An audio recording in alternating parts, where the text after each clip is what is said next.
Hello and welcome everyone. How's it going? My name is Alexander and I'm playing a game called Grim Dawn on hardcore difficulty with veteran included. This is a continuation of my ongoing walkthrough. I am planning to build a Conjurer combination between Shaman and Occultist. And my main means of dealing damage is going to be vitality damage. So let's go do some main quests as well as some side quests.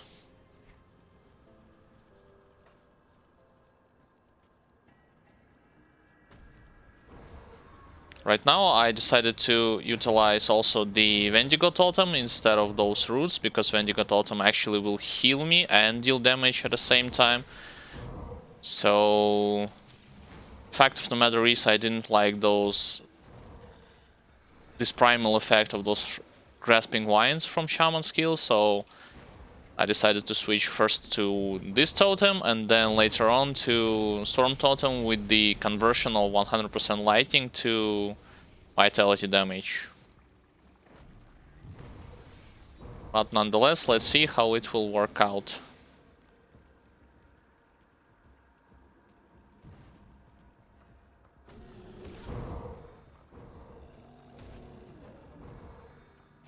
Yeah, so I need to be closer to Totem for it to work, so same thing as with the Sigil of Consumption before, that I had leveled my Occultist with. It's just that I died because I was very overconfident in my ability to take damage from those Manticores. Hopefully, history will not repeat itself.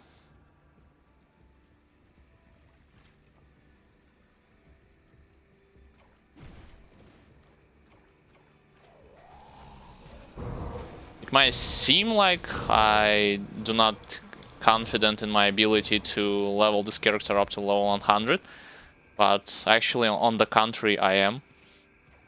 Just that I need to play... How should I put it? If not safe, then with the constant death in mind. Alright, a boss just aggroed.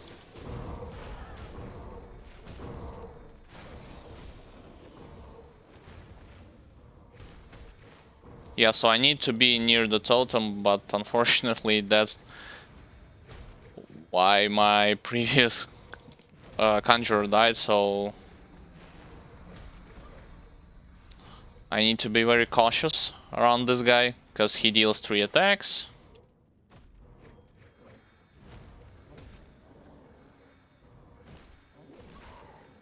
Alright, so this guy is dead. Good. Let's continue exploring. Yeah, same with those rabbit bone backs.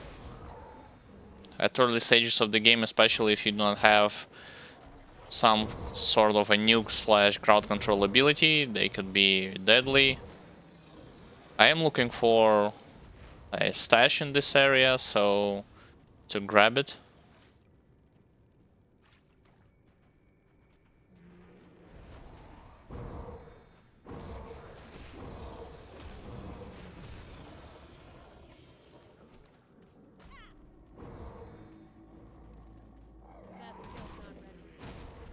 Yeah, and I also need to be on the lookout for cooldown of this ability.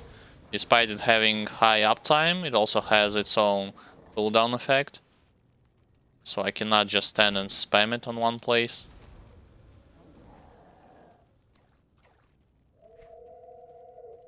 Oh, so basically this stash is once again in the acid because I just ran... Yep. Just ran full circle and haven't located yet, means that usually it spawns in the acid itself. So I do need 11 points into spirit, and the rest I can just put into physique. So let's pump up some spirit points some more. Just for that extra mana regen. And then I'll switch to Physique, because I do not need Cunning. You might want to ask from where I know it. Basically, I am following a template, which I will be uploading. I mean, the link on Grim Tools, the Conjurer. And from there, I follow my attribute points allocation, as well as some of those skills point allocation with the adjustments in mind. The one adjustment that I already made is just leveling, started to level with the Shaman skills instead of Occultist. So I do need to get the Fabric in this area.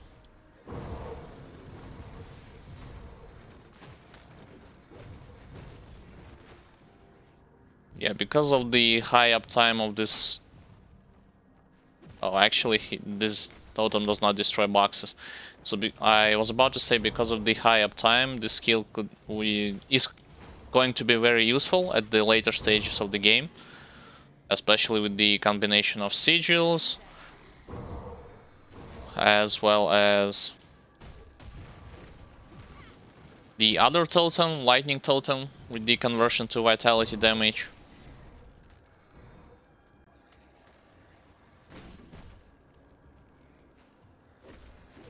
But I need to get to this point.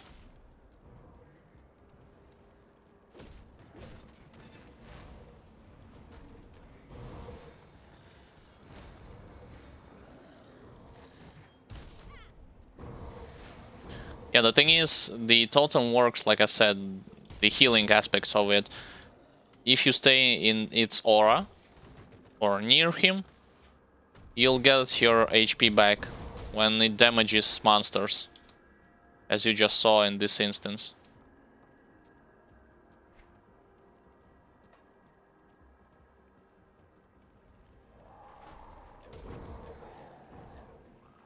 But like I said, the problem was with this Manticore, I will not going to get, even with those Manticores in the Fine Barrens area, I'll not going to get even closer to them, even close to them.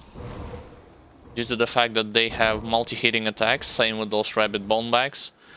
And just one Manticore was able to, not even Elite one, was able to hit my character pretty hard, so... They are best to be avoided, if possible.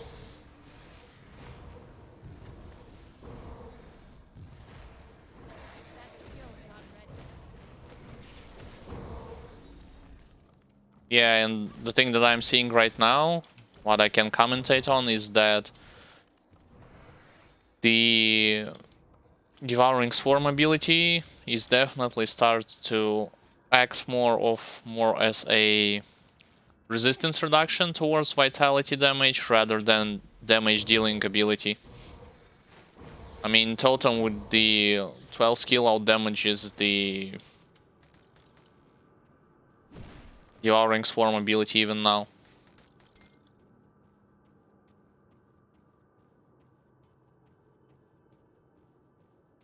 And also I'm not going to go in the Depraved Sanctuary. Because there a lot of dodging has to be involved, as well as a lot of intense fights, so... And the reward most of the time is not worth the risk. On later difficulties, yeah, perhaps. But right now, nope.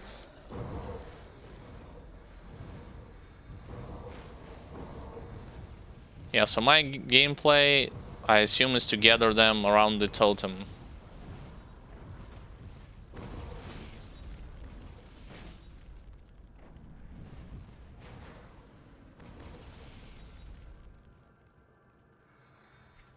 Or as close as possible to it.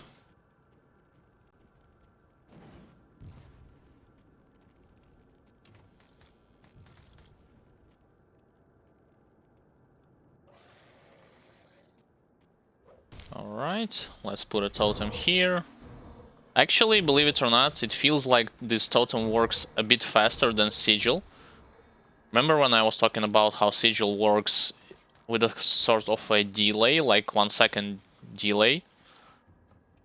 So yeah, it feels like Totem works a bit faster. Not by a lot, but a bit faster. And also I want to see how this Totem destroys those ether clusters around it.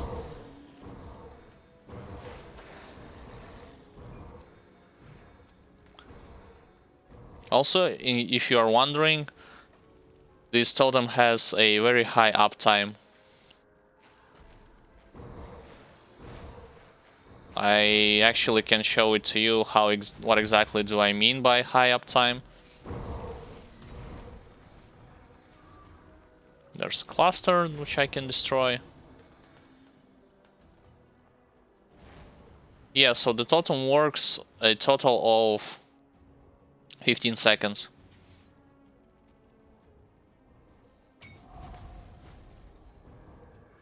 Meaning you, unless you're fighting some of the tougher elites and bosses, you should be...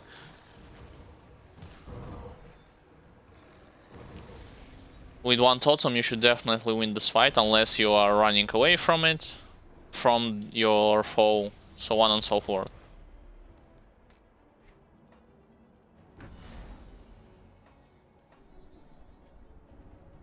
So right now I'm thinking of going straight into cellar.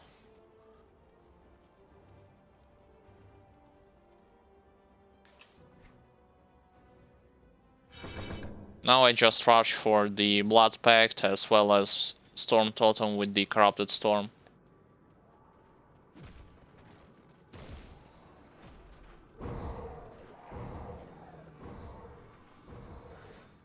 Yeah, the one unfortunate thing is with this totem it does not have, once again, when the damages monsters, it does not have any form of a hard crowd control effect on them.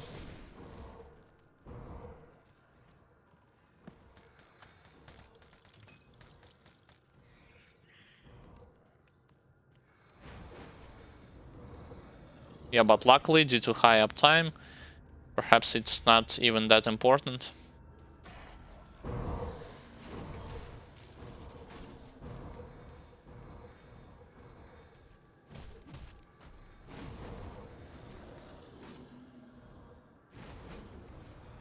Actually, believe it or not, I should have put the Twin Fangs not on the Devouring Swarm, but rather on the totem itself.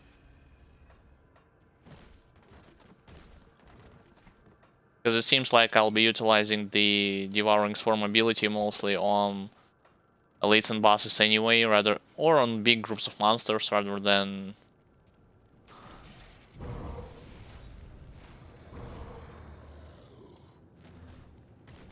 on regular ones.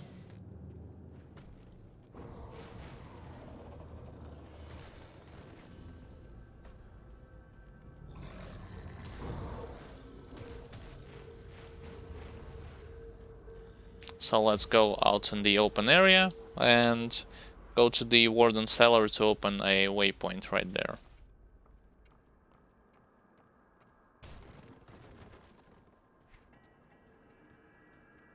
And only after this I'll go down to the Hallowed Hill, where I can open Exalted Stash as well as fight against some materials.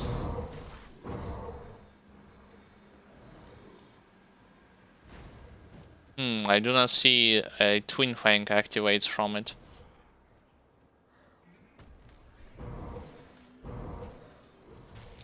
Never mind, I did, but it's only once. Yeah, perhaps I'll still need to put the Twin Fang on Devouring Swarm after all.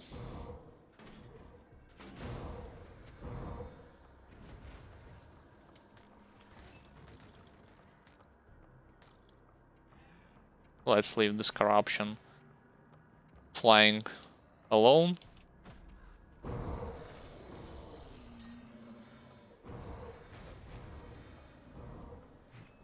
And I also believe that the second modifier of the Wendigo Totem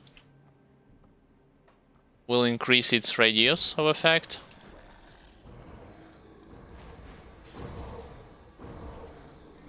So for me it would not be that dangerous to group monsters closer to it.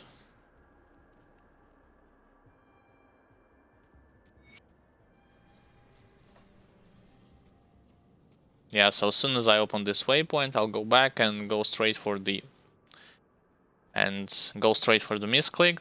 I'll go straight for the Hallowed Hill.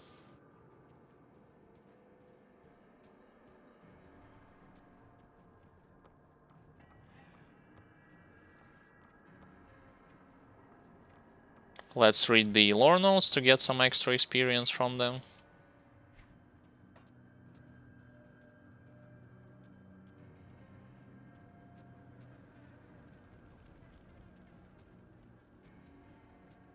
Alright, so to get to Hallowed Hill, I actually need to move to the left, to the bottom left, and under the bridge.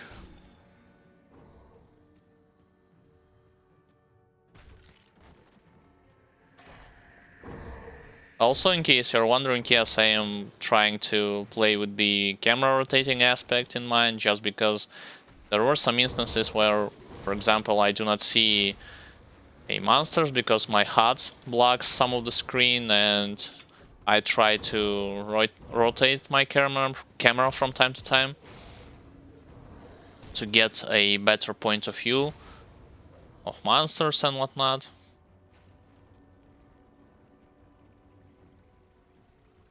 And also I should have added right in the beginning, I am using a mod called Grim Internals, which allows me to also pick up blueprints, lore notes, as well as rare items. This mod also allows you to highlight HP of your character as well as monsters, so you can get a easier point of view when it comes to see whether or not you are damaging some of the monsters, especially bosses in big groups, or have you applied this debuff, or a certain debuff on them or not.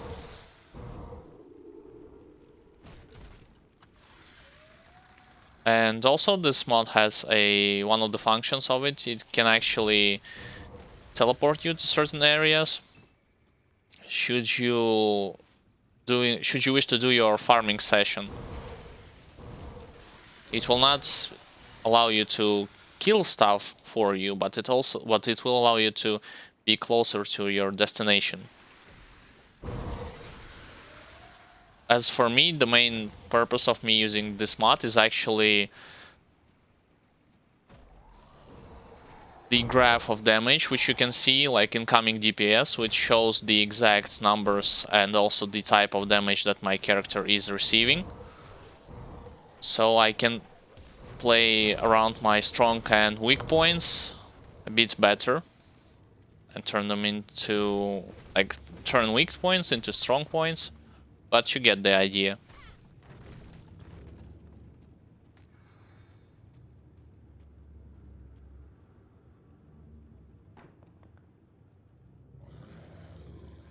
Yeah, I need to turn this camera here.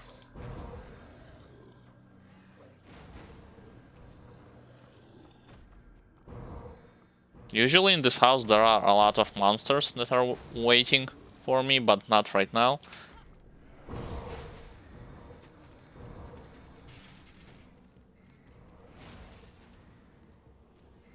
Yeah, I should definitely put back the Twin Fangs on my Devouring Swarm instead of Wendigo Totem.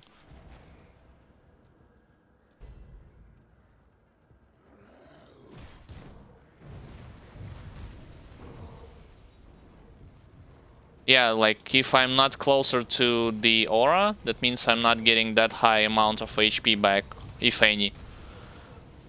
But the thing is, being closer to the aura of this totem by default means that I'm going to get hit by those explosions from the Burning Undead and Ember Guard, excuse me.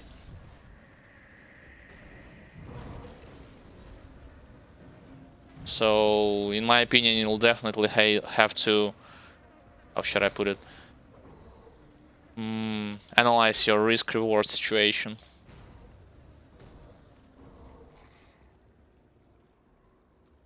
At least for now.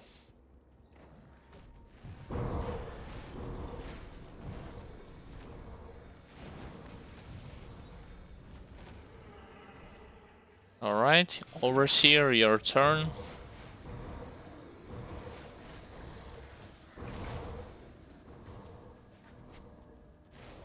Things are going a bit smoother with this totem in mind rather than with those grasping lines. But like I said, I'm going to rush straight for Blood Pact ability.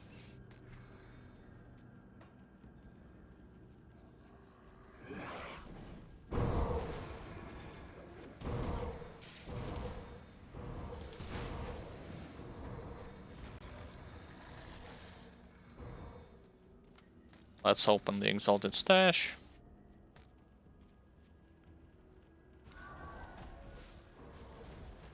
Oh, I missed with the Devouring Swarm because of the terrain difference.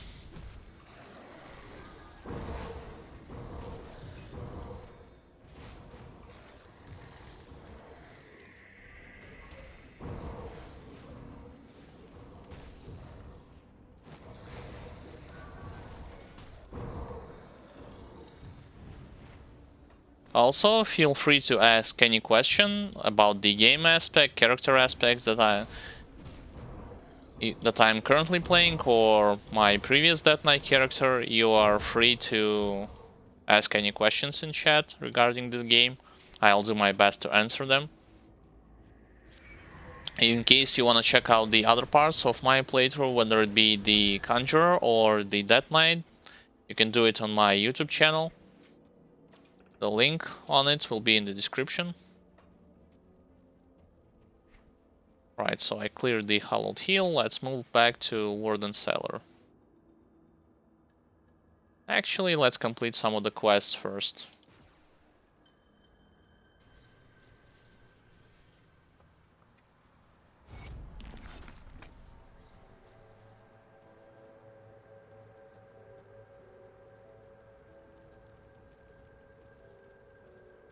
And this quest as well, as soon as I'll be able to cross the stairs.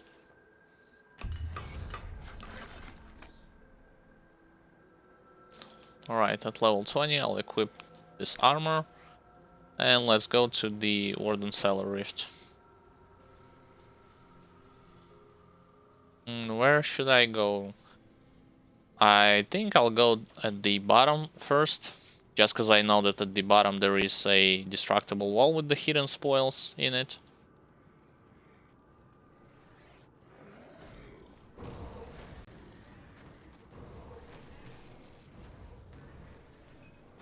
A lot of corruptions flying.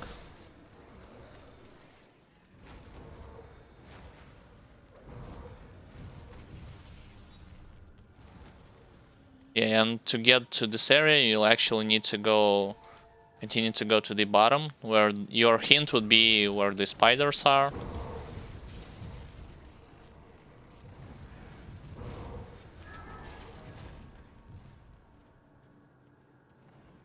Not there, sadly. Yeah, a lot of those Ember Guards.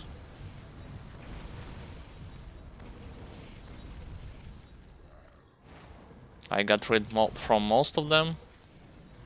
There's a pack coming in my way.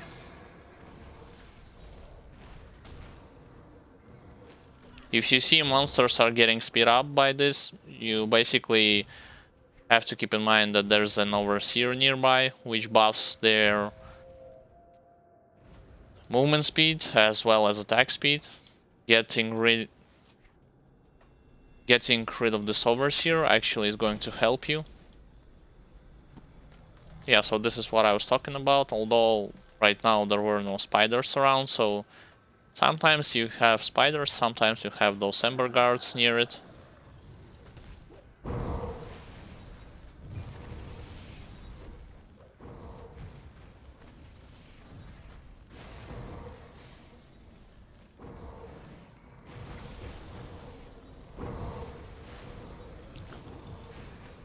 Believe it or not, putting the totem first actually is going to matter more than applying the Devouring Swarm debuff if you are fighting big groups of monsters. Although it depends, I mean, how say if you consider yourself at a certain situation or not.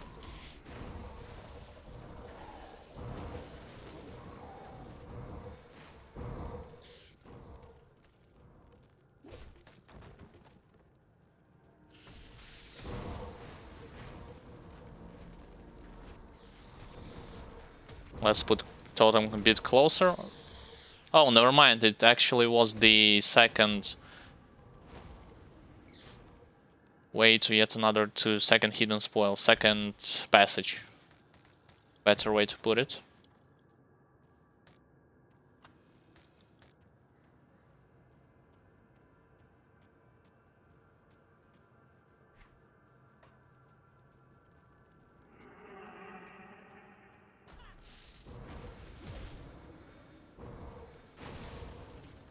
Yeah, with the increased radius from the Vendigo totem, things will definitely going to look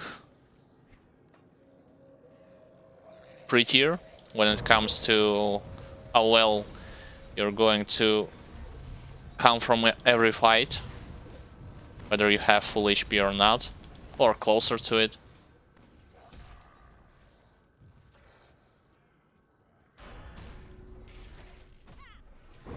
Got my next level.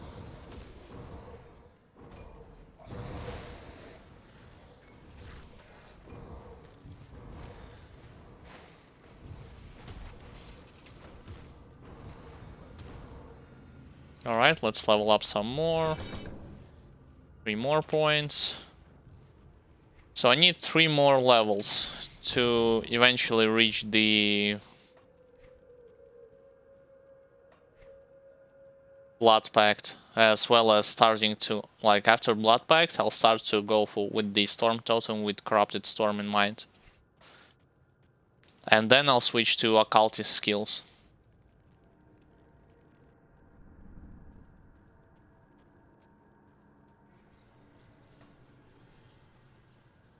So in the Underground Transit, same thing actually applies. First I'll need to search for Exalted Stash already. And there are 2 locations where you can find it.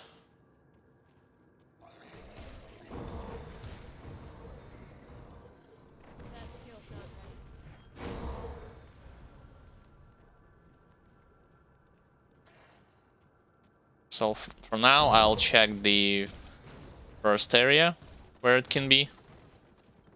And if it will not be in the first area, then I'll go to the second one.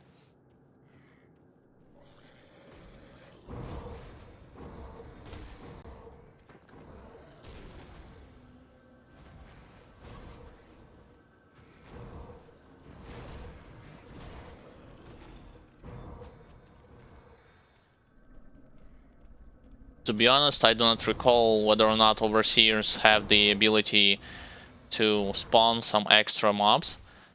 I believe only Overmind can do it.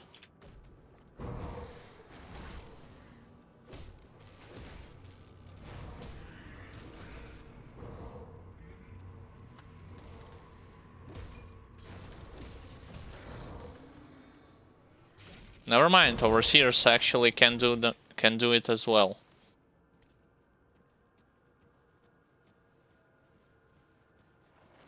Because I genuinely thought they couldn't.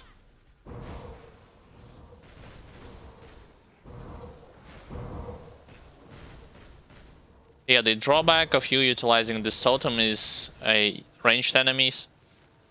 Because they are not going to get remotely close to your aura from it. But, like I said, first I'm going to increase its range, and then I'm going to pick yet another spell that will improve my range damage abilities even further.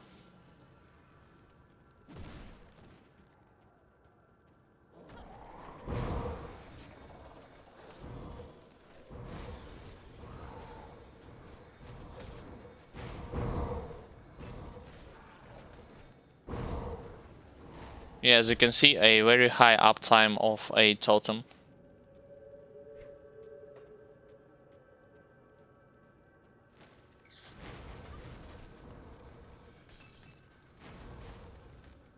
I mean, yeah, you're going to increase your damage with the... Yep. You are going to eventually increase your damage even with the Devouring Swarm ability by picking up the better items, constellations and whatnot, but primarily Devouring Swarm serves as a resistance reduction rather than damaging ability.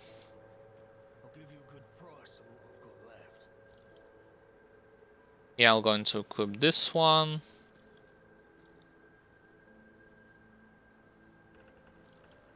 And let's search for something with vitality.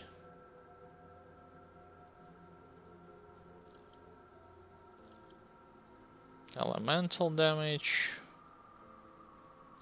Lightning Eater. Like this helmet, for instance.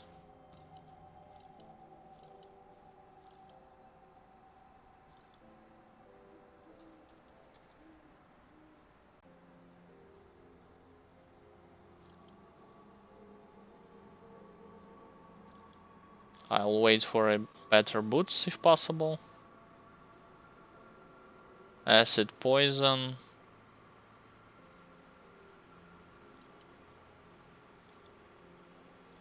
Once again, acid poison.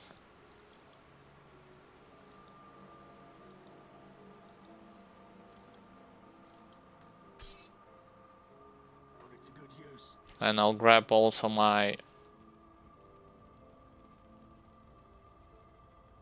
Yeah, for now I can put 3 points into physique to increase my tankiness.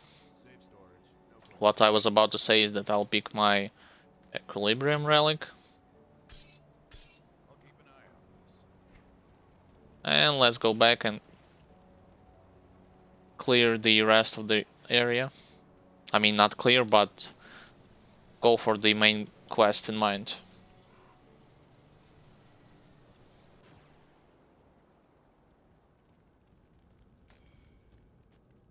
So this is your first area in which an Exalted Stash can spawn. There it is, actually. Yep, so I was in luck. Meaning that only purpose of me checking the next area would be if I want to find an elite there. Yeah, so this is what I was talking about when explaining that you can highlight the debuff you see on the elite. Under the elite HP there was a Devouring Swarm icon. It means that you have applied debuff on a target, and as soon as it will be gone, you basically the icon of the debuff will be gone or will disappear.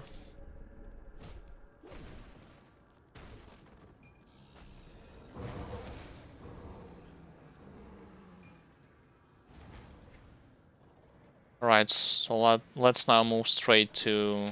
Actually, yeah, let's get rid of the bigger groups of monsters. And only then I'll move to the Devotion altar.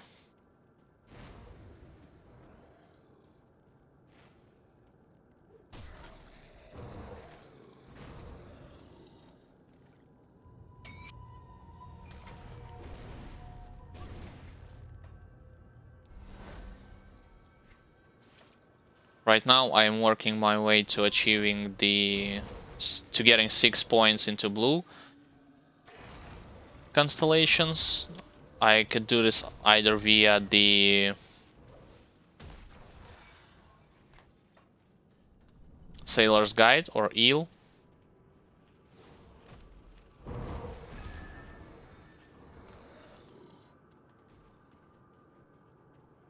Oh no, they fought against each other. Which means I had lost a bunch of experience by me just running around and doing my own sort of stuff.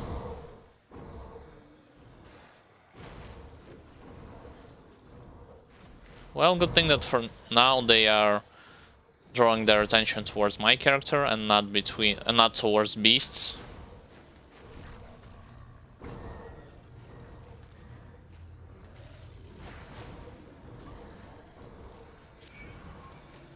And like I said, the sole purpose of you trying to stop their fight between one another is just to single-handedly get all of their experience. Because if they will kill each other, you're not getting anything from them.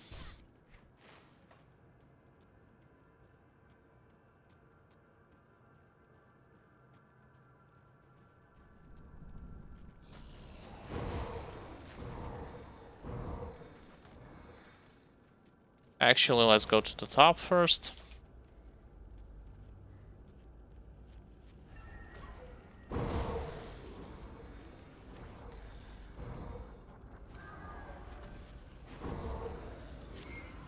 And yes, I will also from time to time will say that when it comes to those ether clusters, as well as later on tonic seals of binding, collect and stash and save a lot of them. Do not think if you are going closer to endgame, such as ultimate difficulty, that you're not going to need them. It's actually vice versa, or on the contrary.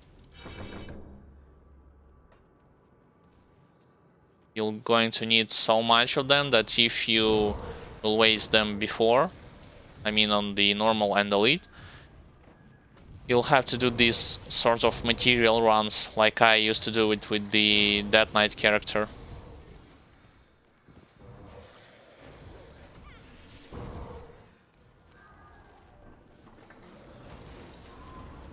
In my opinion, if you can, just start saving them right now.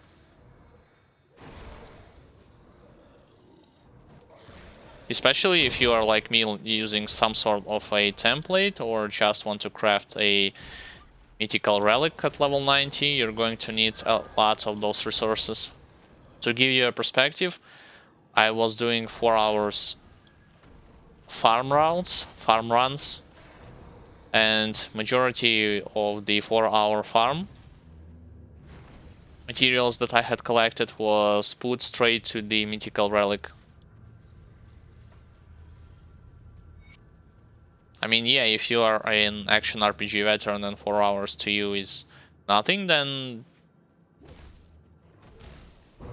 my words are not going to... How should I put it better? My words are not going to deter your opinion or change it in any way, shape or form. But if you are new to this genre and especially to this game, you'll find that doing those 4-hour runs is actually... well, it's not the most fun stuff that you can do.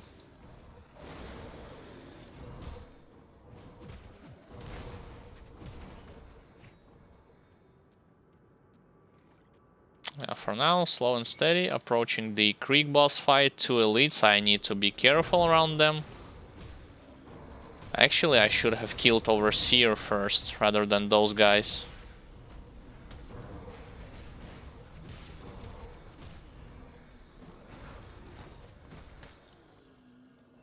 Never mind, Overseer is dead already.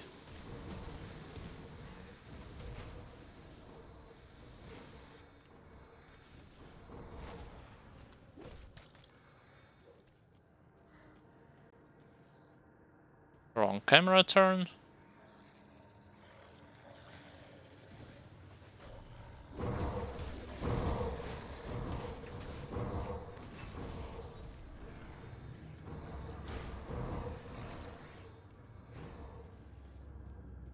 Also, if you are a complete beginner and you want to know about some of the nuances when it comes to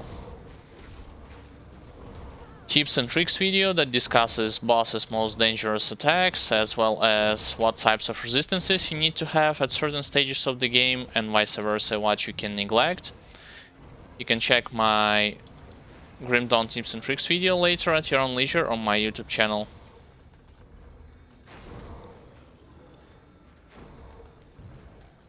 A lot of guys were in this room, as well as 2 elites.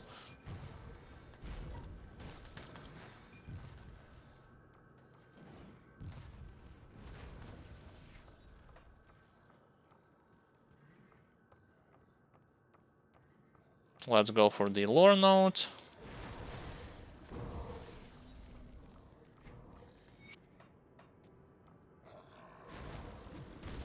hopefully the passage through the longest corridor will be open, so that I will not to roam around through those rooms in living quarters. Oh no, it's locked again. Well, into those rooms. I need to put a totem up.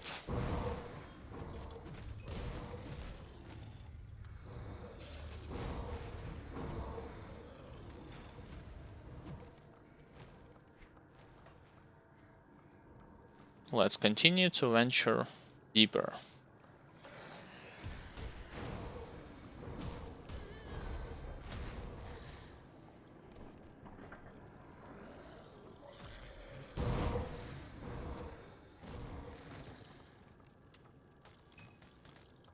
Yeah, with that sort of, how should I put it? With that sort of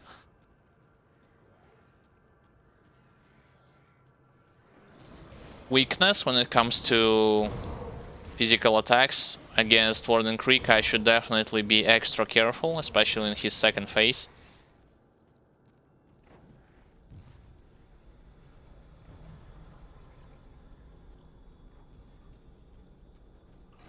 Like, if I could get one more level here, I mean, I should be able to. Especially if I go for the spiders.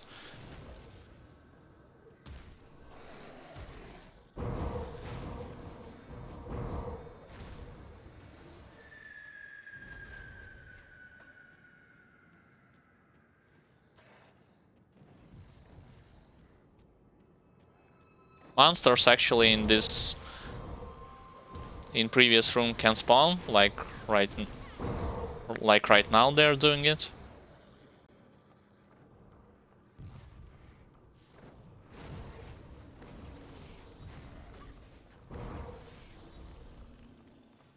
Alright, let's go for the spiders.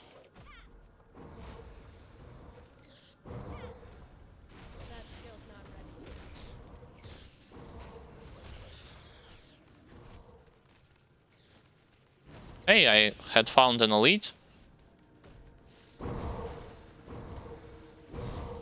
Yeah, with spiders, just remember, ranged guys deals way more damage than melee guys. So this should be your hint of whom you should get rid first, if possible.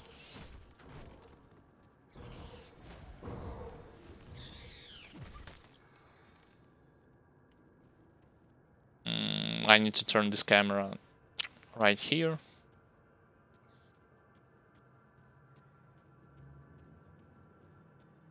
Two elites.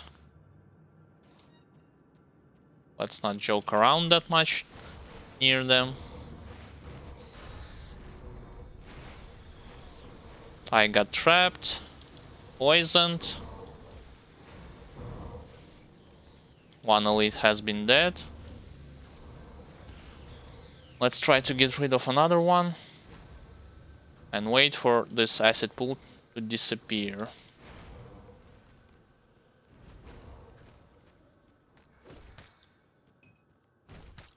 Yep, so I got my extra level from them. Unfortunately, I do need 2 more levels until I will have the opportunity to level up the Blood Pact. Sure, I'll put 2 more points to physique. Just because I do not want to get blown up by Krieg's lethal abilities, such as his stomp or charge attack.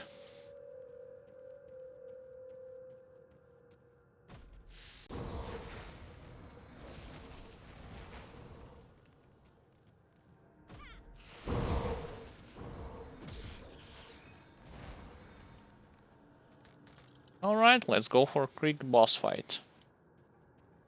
Let me turn my camera. I can search those bodies. Usually they have the ability to drop rare item for you. Oh, an extra elite.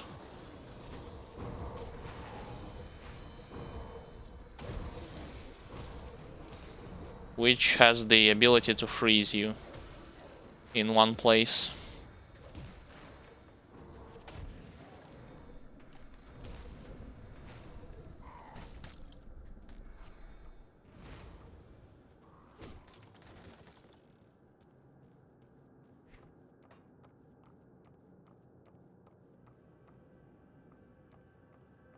Also, the thing is that previously I was explaining that when I tried to level with the occultist in mind, I found that it's either me that is not used to his gameplay or his lack of damage with the sigil or with the bloody pox, or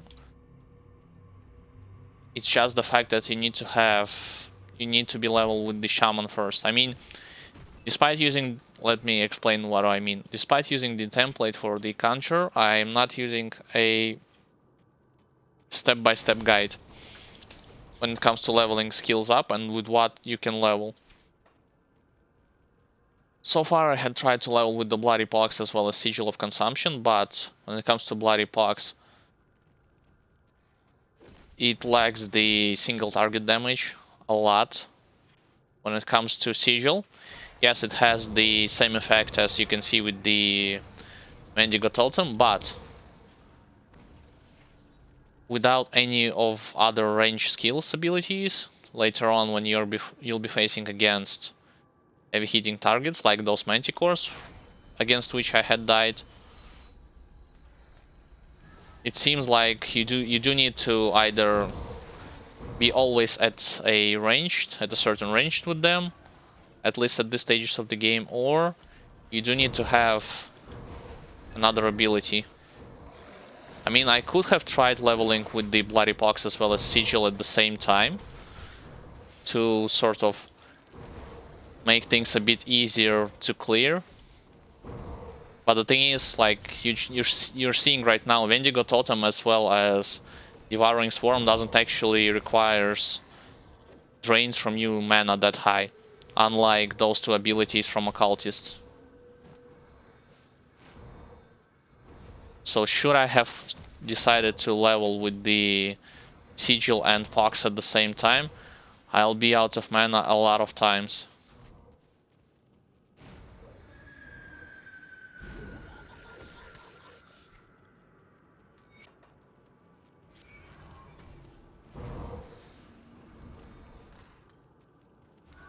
Alright, and this guy... I mean this crystal.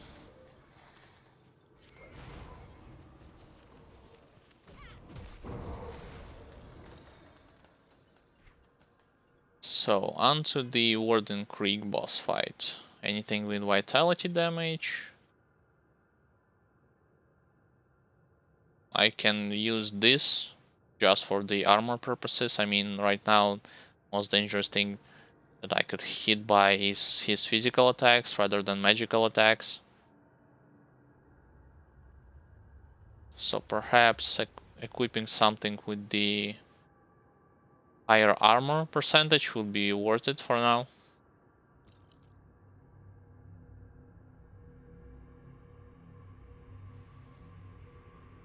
Especially those gloves.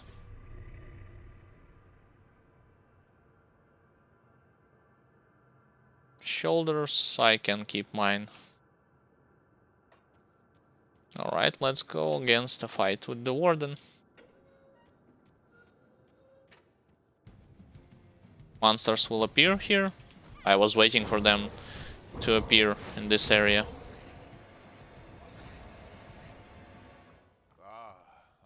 In case you're wondering from where I knew they would appear, remember guys, I did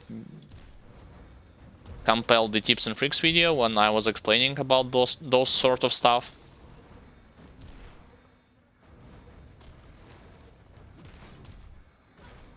Alright, so as long as my totem is active in his first phase at least, I should not have that much of a problem against him.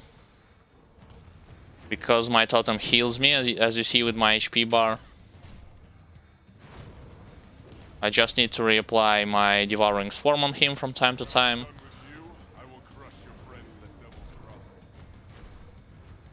Alright, first phase is down.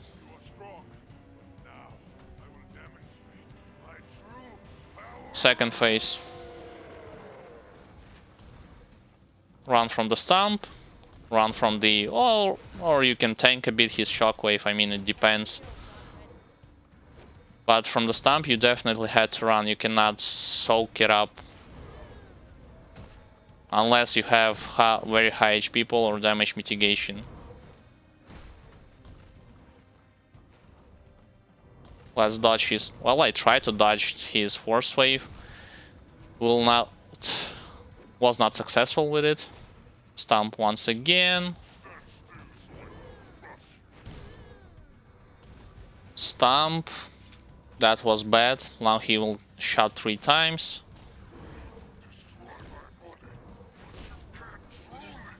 He's going to use Stomp again. I'm going to wait for my HP potion, and I should get rid of him. Yep. Yeah, so this was not an ideal display by me, but still. You have to take into account that I'm not used to leveling with this character whatsoever.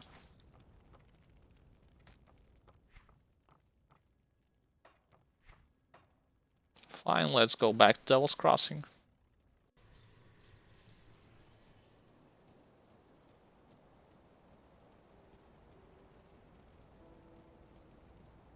Is it finished? The Warden's defeat is a great... So you must be the guy before... And I do need to apply some resistances on my gear. Let's quickly sell this stuff from Warden, which I am not going to wear anytime soon. You might want to ask, why am I talking about resistances right now? Well, in case you will not have your Pierce resistance, bleeding, as well as elemental resistance in the second attack, you'll be suffering a lot from all of those bandits.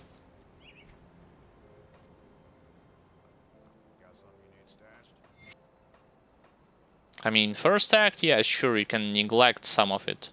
Not all of them, but some of it. But second act, which starts with you going left side from the Devil's Crossing, you're definitely going to need your resistances. Such as... Silk Swatch. I need to craft Resilient Plating. Times 3.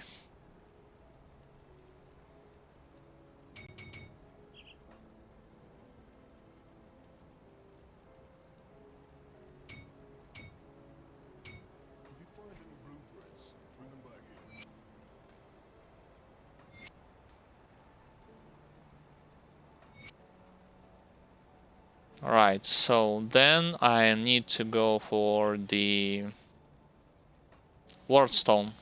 I believe I had some of it in my transfer stash. Only one. Actually, since it gives bleeding resistance, I'll be good to go with one for now. Then I need to go for the Soul Shard. Vitality resistance and damage in my case also is important.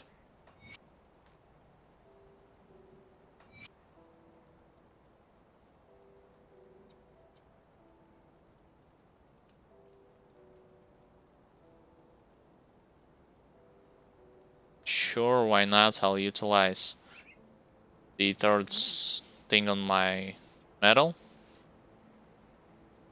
despite of it not having the necessary damage type.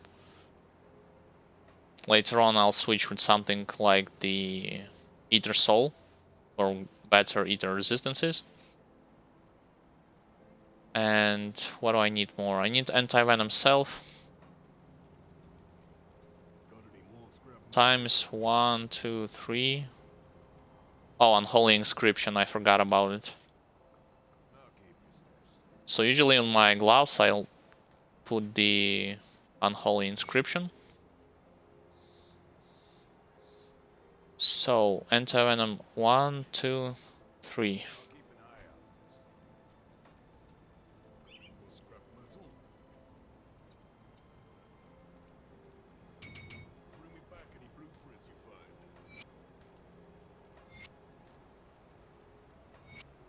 And when it comes to Scepter as well as Magic Offhand, for the best option would be for you is to craft either Purified Salt or Imbued Silver and toggle on those two auras for half extra resistances for Ether and Chaos. But right now, since I do not how should I put it?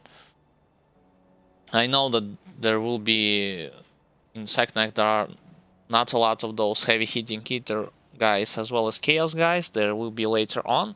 I could neglect those resistances in favor of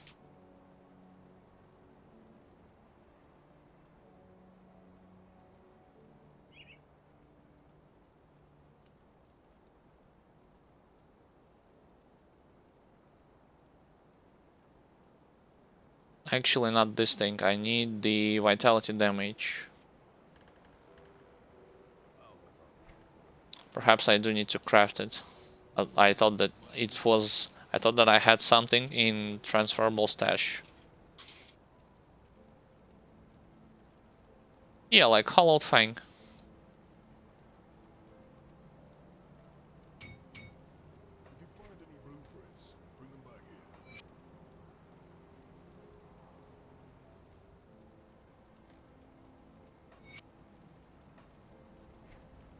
So now I should be good to go. And I do need to get some scrap to repair the bridge.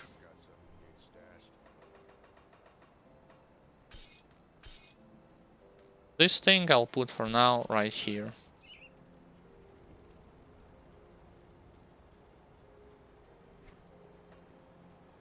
So until I get to the Cronley guy, I should definitely start leveling my Blood Pact.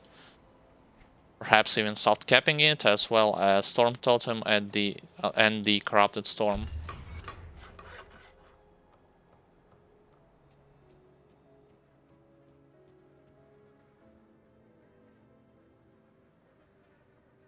And I do need to equip this aura.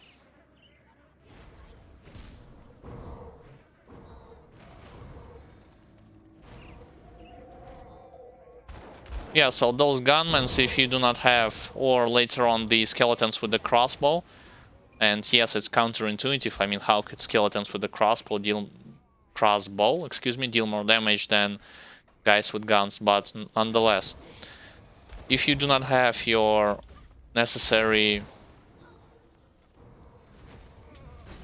pierce resistance, you'll be suffering quite a lot. I actually not having the soft cap of resistances either, but I'll improve it later on with the help of a better gear rather than resistance components at this time.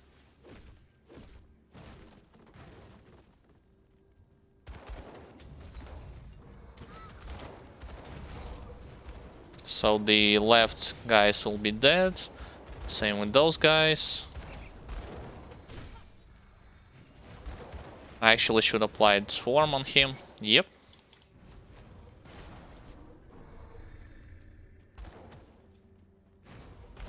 Oh yeah, one thing more I should mention. I was utilizing those scrolls, and I am utilizing them right now on this character, so that means that my gains when it comes to reputation with friendly factions will increase.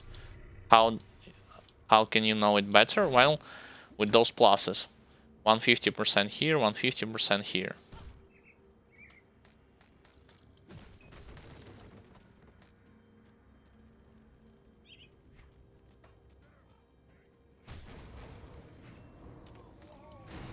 I'll go for the next NPC before I'll go to town to complete some quests.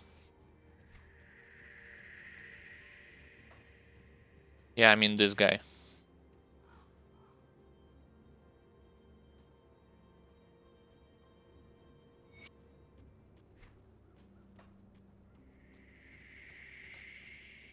I see an elite right there.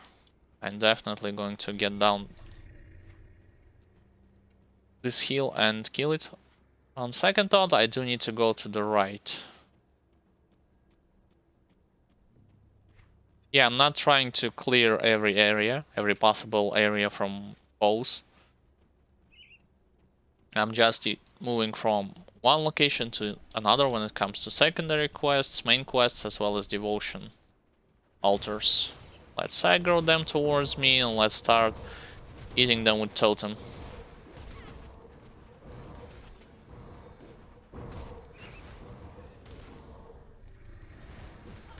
Alright, this wasp is dead.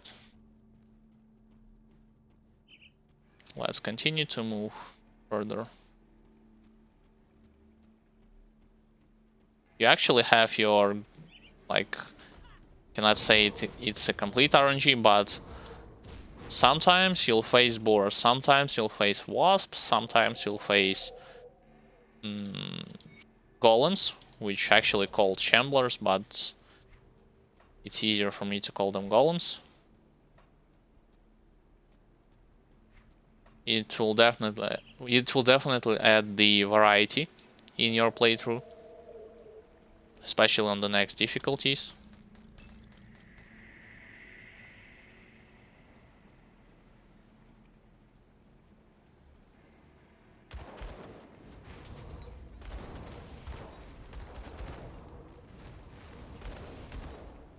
Yeah, but those shamblers are, which I'm going to show you later on, they are definitely as one of those dangerous attacks which I was talking about,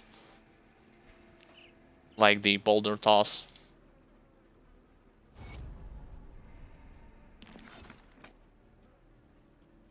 For now, I do need to get rid of those ethereal guys in this area.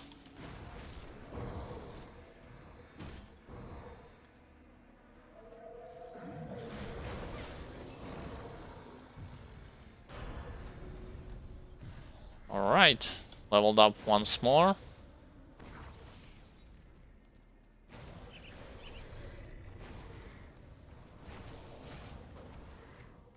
Let's continue to rush straight for the Blood Pact. On the next level, I'm going to put some points in it.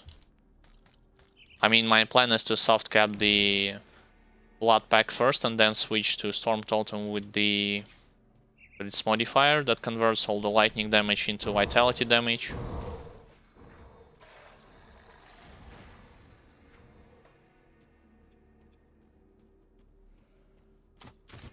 Yeah, like those archers I was talking about.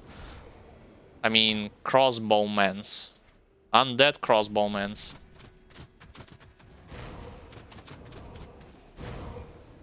Should I had my pierce resistance even higher than 60%, I wouldn't have suffered that much from their shots. Especially later on when I'm going to go into Steps of Torment territory. Alright, an elite. Sadly, my totem is in cooldown. Alright, not anymore.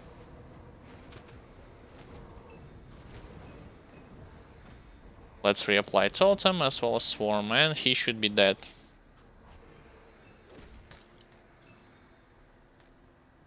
I mean, the only reason when I'm going in these ruins is to pick up this lore note as well as to have a chance against to have a fight against some of the elites should a game decide to spawn them.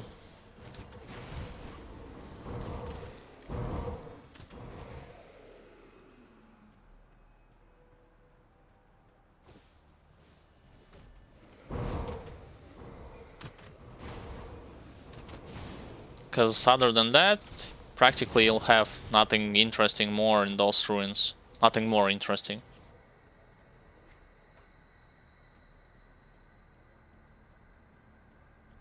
Alright, so let's go into the cave.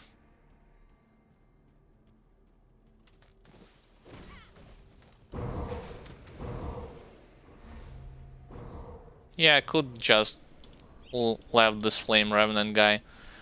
No need to kill them all.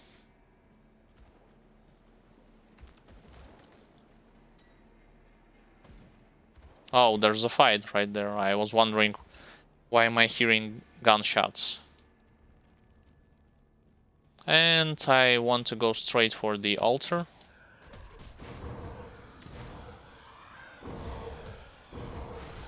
Yeah, but those haunted nobles, like, I cannot let them be for long just because they have the ability to reduce your movement speed, attack speed with with their ranged attack.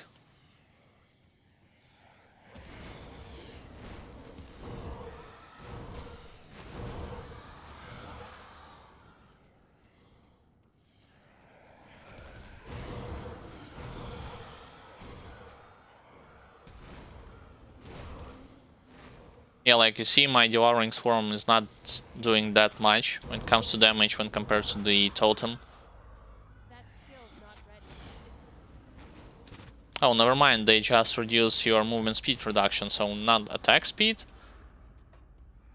but definitely, and casting speed, but movement speed reduction is definitely one of the things that you should be worried about. Alright, with this guy, I should not have any problems, to be honest, especially with the Totem uptime effect.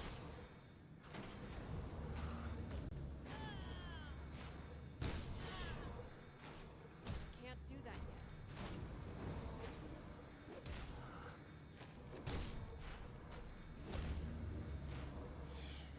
It's just that it will take some time to get rid of him.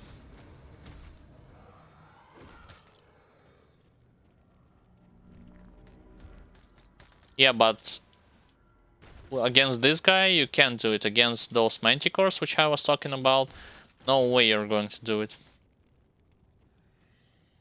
Like I said, just 3 attacks from a regular Manticore and your HP will go down to critical level. The next attack, next flurry of attack, and you're definitely going to your character creation screen if you're playing on hardcore.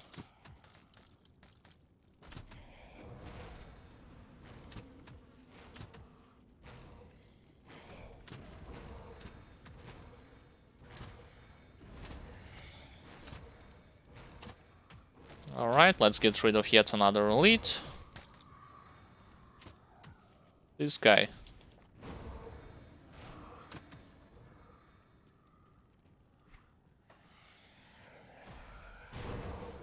And I believe I'm running in the wrong direction, to be honest.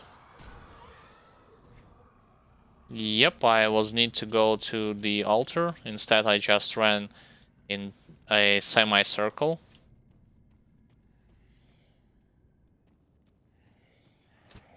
Let's put Totem and cast the Swarm on them. So my next constellation, which will give me the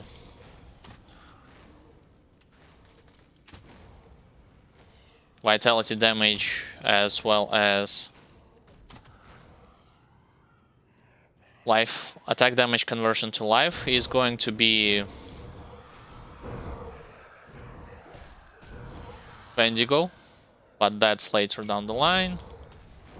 I'll reapply. Alright, 3 elites. Actually, this is a bit dangerous just because one of them is a mage and the other one has the ability to create those blue circles like Alchemist later on in Steps of Torment.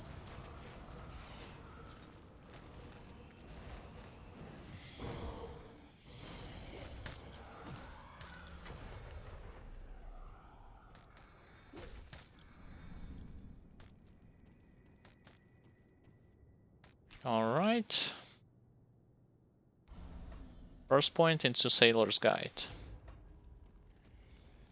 To be honest, like exiting from this, I mean, I'll try, but it just will be dangerous because I know that there's a Shambler, 3 Shamblers right at the exit, right at the entrance or exit from this cave.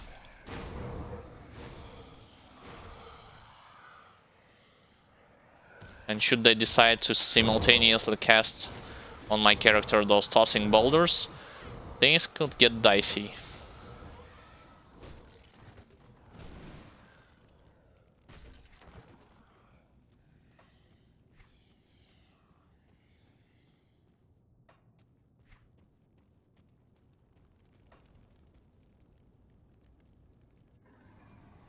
Yeah, like those Shamblers.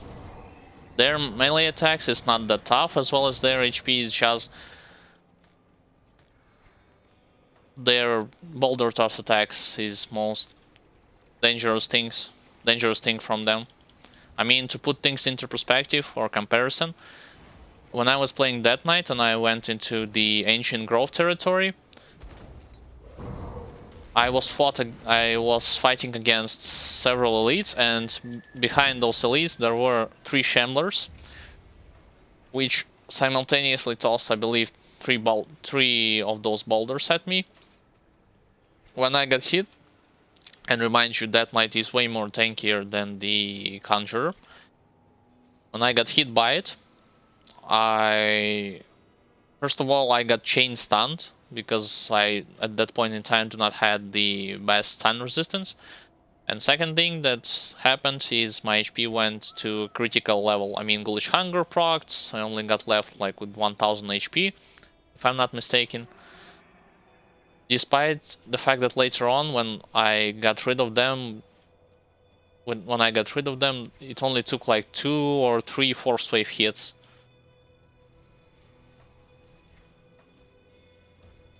So yeah, this should be your...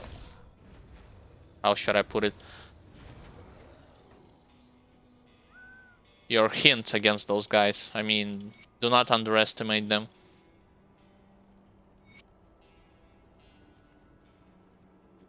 Actually, I should go back and to Devil's Crossing complete 2 quests to get finally my level up. Wait, I did not level my attribute point just yet. He asks from you to gather dynamite. What about inventory? I'll sell some stuff. Fine. While I'm in town, why not do it?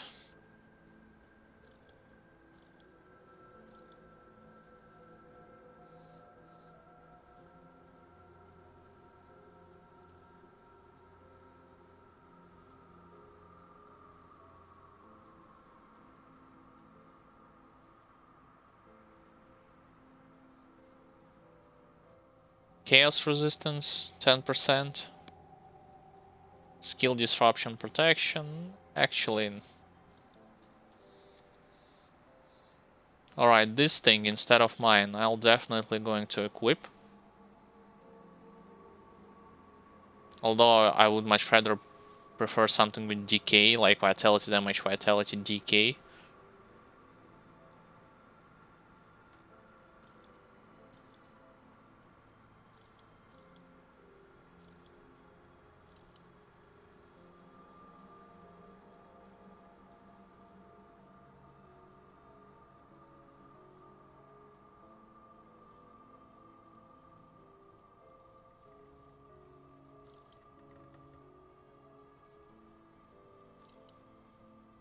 Cold damage.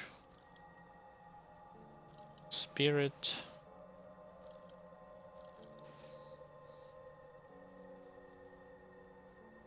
Yeah, like at this point I do need to have a better belt. Let me get back to inventor to reapply those components back.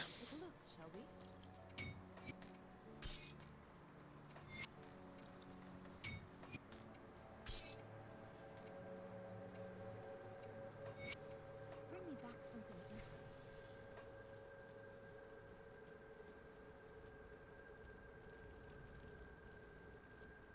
I do want to see how this blood pact looks like.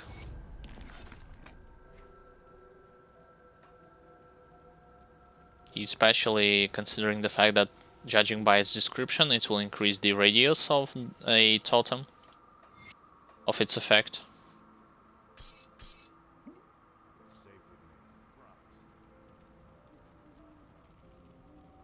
Well, you worked here. We have to hit them hard Oh, and fast. I haven't leveled up yet. I thought I will. Oh well.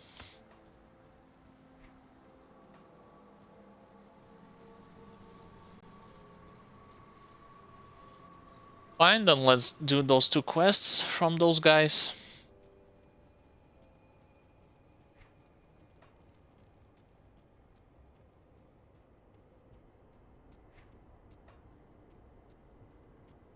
I mean, the things are going right now smoothly, but I should definitely keep in mind that, first of all, to not get that overconfident in my abilities, either in my healing or damage output, because Manticore had proved me wrong. And secondly, I should prioritize caution and tankiness over damage output. Alright, so 5-meter radius. a bunch of vitality damage, vitality decay, and more attack damage converted to health.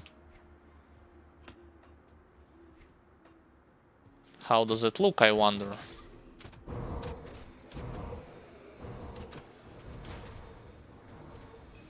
Well, I do not see that much of a difference when it comes to radius.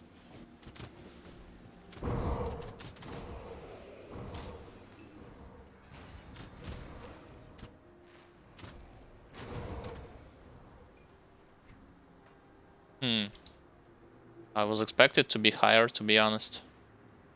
Perhaps I should put more points into it.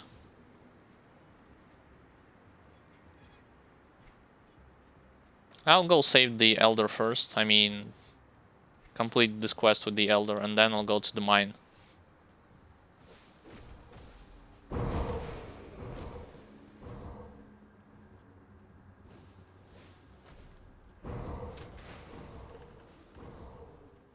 Yeah, the huge benefit would be with utilizing those totems is that your mana problem will not going to affect you in any way, shape, or form.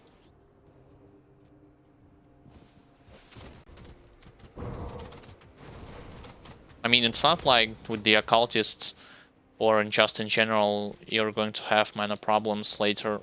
I need to get rid of this elite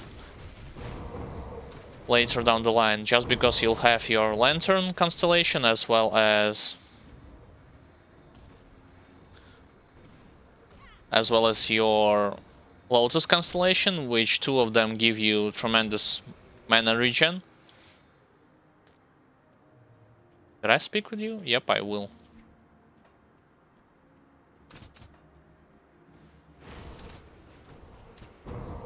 It just when the leveling stages occur, you are having some form of a mana issue when it comes to Bloody Pox or Sigil leveling.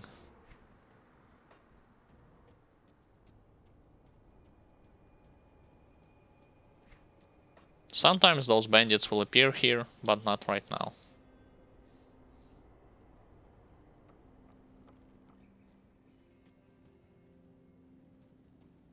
Yeah, so this is what I was talking about when explaining why I start rotating camera from time to time, just to see what lies in front of me and to not get my point of view blocked by HUD.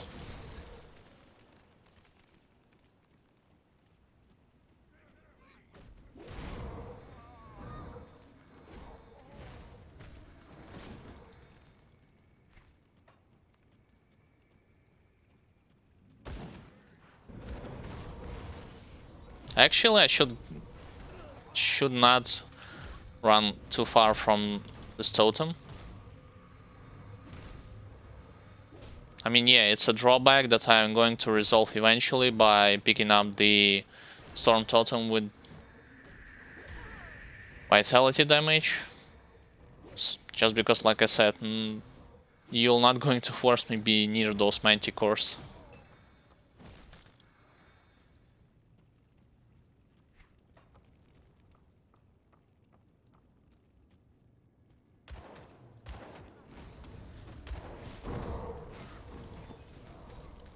Alright, they are gone. Sometimes you can pick up the...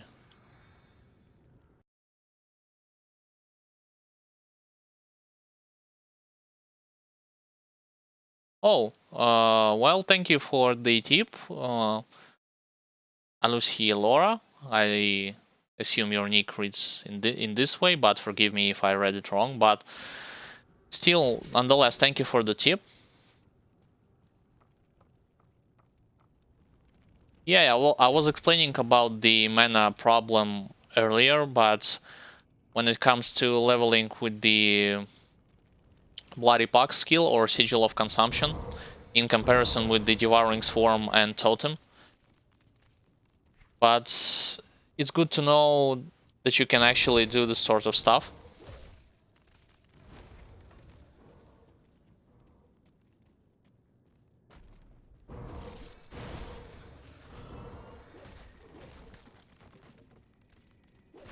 my general go-to right now, when I try to level with the Shaman instead of Occultist, is to get the Blood Pact up and going to soft cap.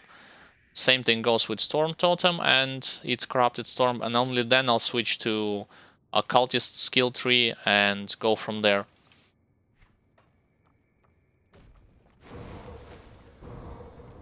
But as of right now, I do not have any mana problems when it comes to Devouring Swarm and Wendigo Totem.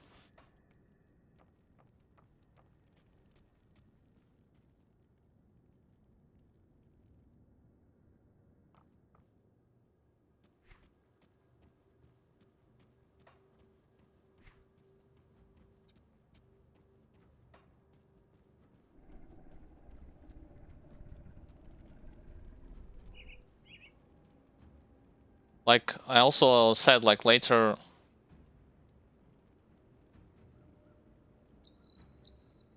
yeah, like I was analyzing previously how you can level up with Box ability as well as Sigil, and both of those abilities later down the line actually consumes a lot of energy from you. And the thing is that you still, from my opinion, had to utilize them both. Why? Because either... Okay, so I mean, nothing terrible will happen because I lied. Why? You might ask why. I will explain to you, because I have those 150% bonus reputation by utilizing those scrolls, and with this thing in mind, I'll be having respected, honored, and revered status with them in no time. Well, I mean, closer to second difficulty, latter half of second difficulty. So the thing that I was fine out with leveling with Bloody Pox or Sigil of Consumption, I mean, one of them, you are not having enough damage to... You're not having that much of a... that high of a damage when it comes to dealing with those tougher targets. So, in my opinion, I mean, right now with the...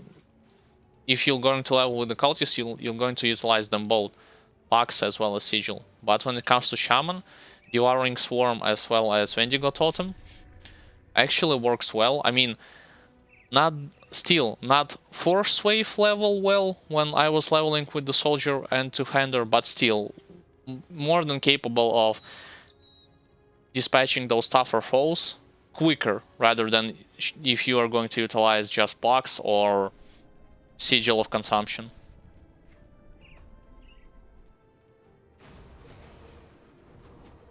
So I do need to blow up the barricade to complete this quest.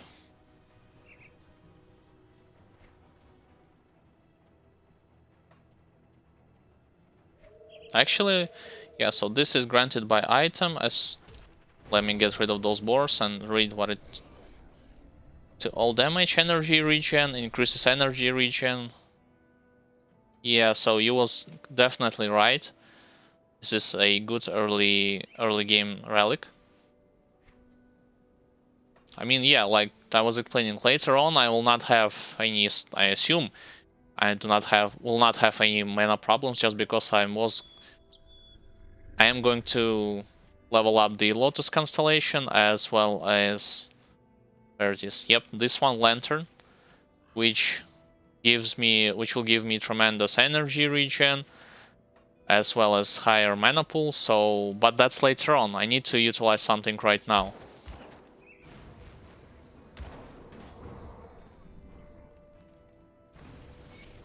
All right, let's go back and complete this quest.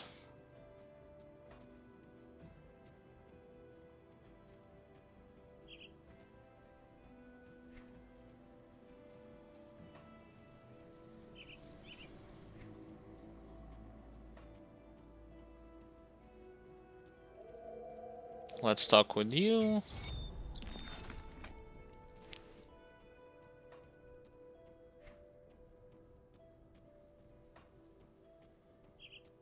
And also, it feels like later Devouring Swarm would be more of a resistance reduction ability rather than a damaging ability. I mean, it has the 16% vitality resistance reduction. It's just that from time to time I am seeing how Devouring Swarm acts. Well, its damage output does not came close to Wendigo Totem, so this is why I start to realize that you're going to utilize it just as a debuff thing rather than damaging skill.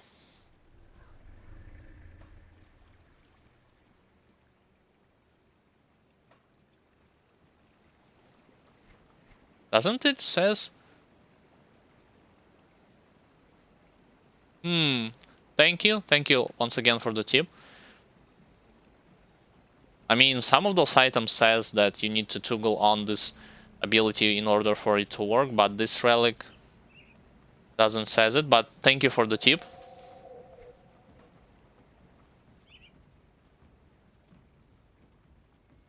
So let's go for the hive nest, where those wasps are.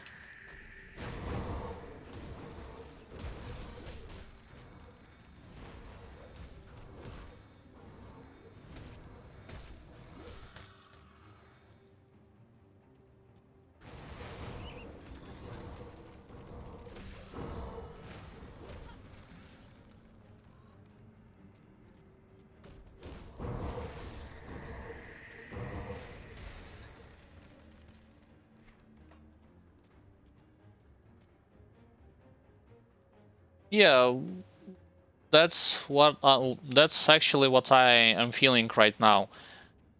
Good to know that you have. Good to know that you actually think the same. I mean, I am analyzing from time to time those abilities just because I never played this class. It's another beginner-friendly class that I decided to try, and previously I was only playing with as a Death Knight character, so to me all of those skills from Occultist skill tree as well as from Shaman skill tree looks and feels different, so this is why I'm commentating about benefits, drawbacks, so on and so forth of one or the other skill.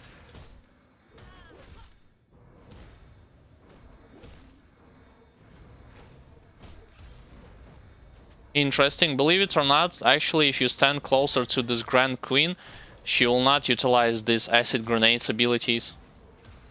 I only now figured this out.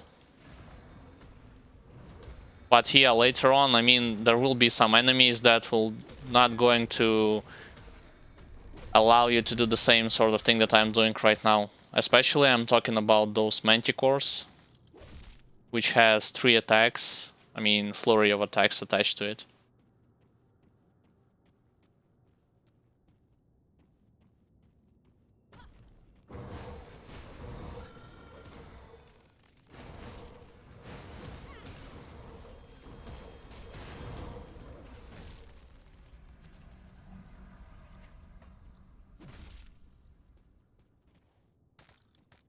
Alright, so this boss has been defeated. Let's go to the open areas.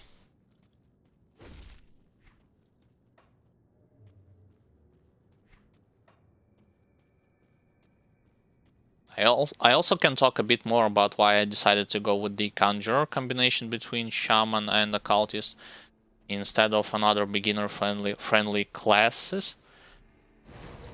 Well, Death Knight is out of the picture just because I had played Death Knight and I wanted to try something new. When it comes to other classes that I have researched, there were like a Templar combination between the Oathkeeper and Mystic. But the thing is, well, let me also clarify what do I mean by beginner-friendly classes. I was searching for characters that is capable of clearing all the content, I mean the campaign, on ultimate difficulty as well as roguelike dungeons. But I'm not talking right now about secret bosses. So that's one criteria. The other criteria would be to search for a character which has a target farmable set later down the line, such as when it comes to Death Knight, he had Greek set. When it comes to Conjurer, he has Dark One set, which you can farm on Ultimate. when it comes to why I decided to not go with the Templar, just because of the fact that his set, I mean one part of his set requires you to go into Port Valbury and farm this place. And in my personal opinion, in my own opinion, Port Valbury is the worst designed and also the hardest dungeon of all of them, including the DLCs. So just the thought of it going to Port Valbury and farm something in there for multiple times automatically for me means a no-go. So this is why I decided to go with the Conjurer. Oh, and also the Conjurer benefits is practically almost every skill heals him in one way or another, so yeah, this had played a final threshold when it comes to my decision of choosing what character would I want to level up.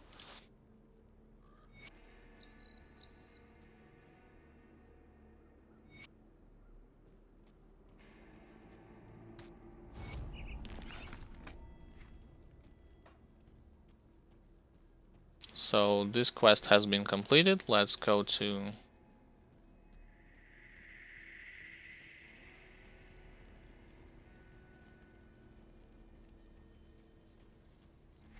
yeah, like the color scheme in the Bastion also can be a bit stressful to watch for a good period of time.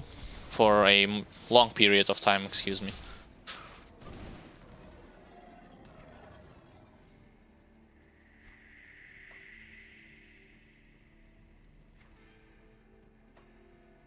Let's accept some more quests.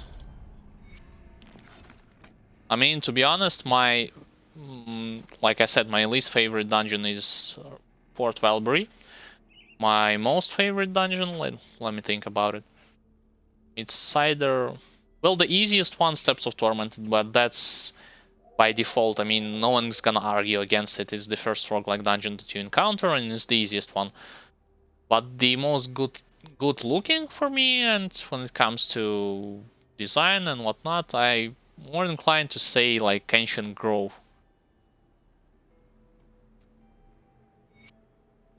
The Tomb of Heretic to me sounded, I mean, I had visited it with the Death Knight character, and to be completely honest, it feels more of a reskin slash like rehash of some of the demons. I mean, if you had visited this dungeon, you have saw that most of those demons right there had actually the same model with those with whom you encountered before, but they had the only difference is that they have blue color instead of red one. So yeah, like okay, I mean you could have designed way more creative demons rather than the same models just with the blue colors.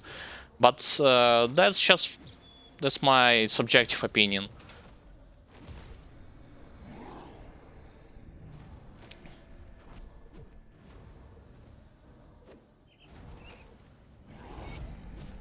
Alright, so this guy has been defeated.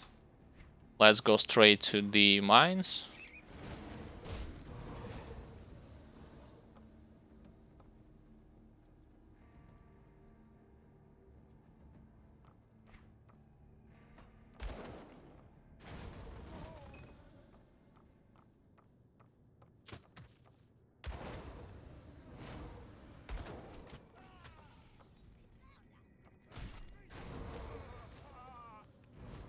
I actually should have went straight for the boss in this area,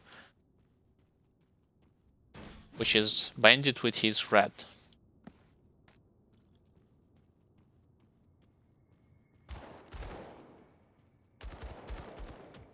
Alright, let's try to aggro his red, if possible.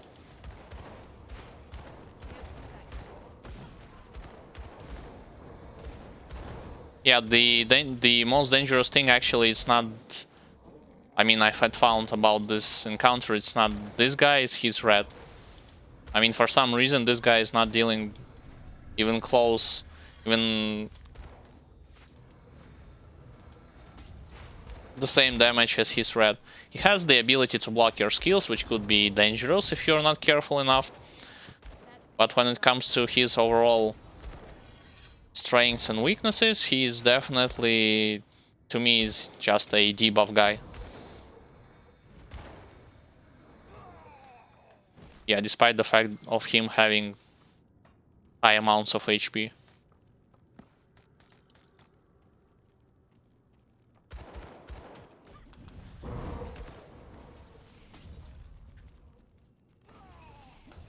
Oh, so this is how it works. It's actually...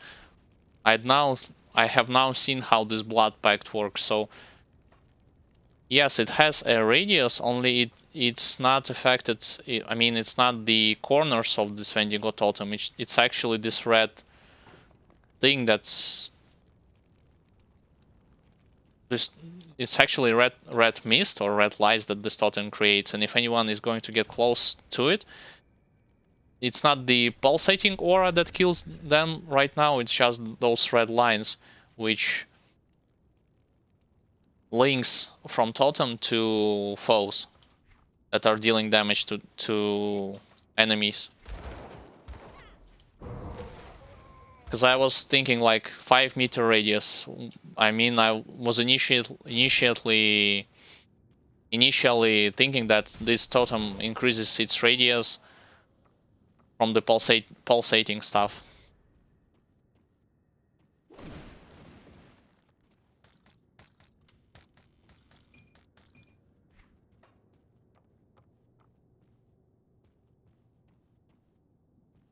I need to go down and grab another dynamite.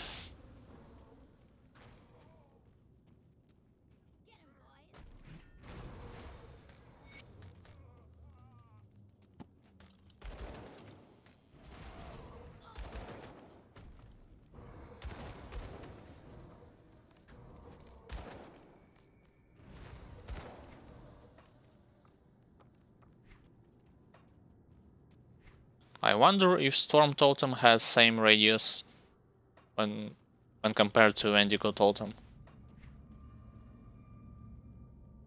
Lives for 12 seconds.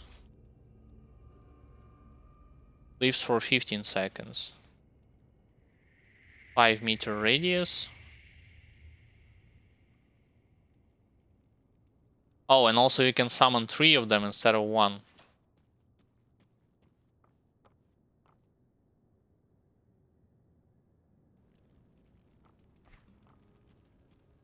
Right, so let's go visit the arena.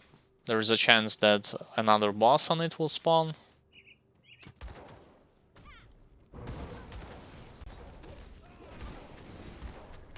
Also, I should have went back in town and craft a relic for level 25, I believe.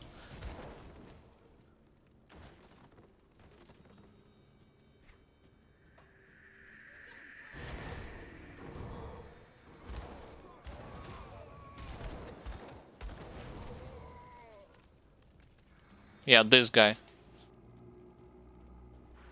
So let's put a totem, put Devouring Swarm on him, and actually see whether or not I can stand in one place and attack him.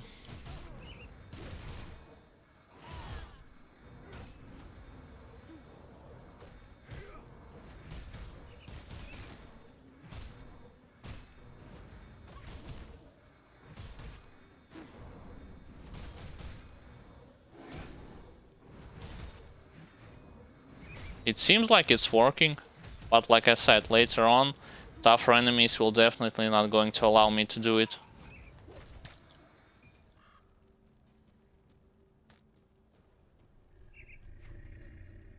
Actually, I should have went back and blow up this side area just to kill some skeletons and get a hidden spoils from them.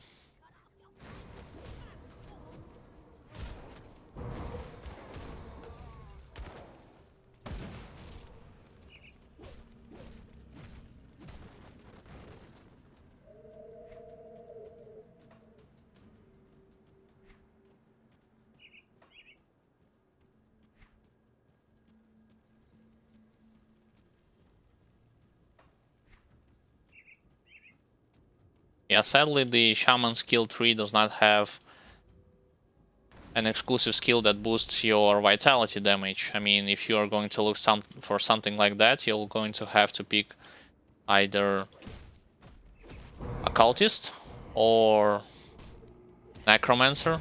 I mean, those two characters have their ultimates with bonuses to vitality damage. With Shaman, it's more like either you go with bleeding or lightning damage.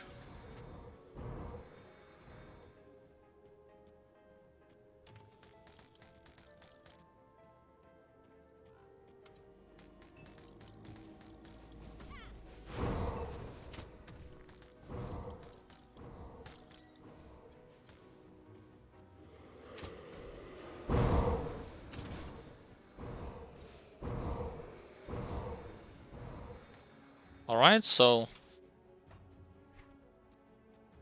area in this place has been cleared. Let's go back to bandit encampment.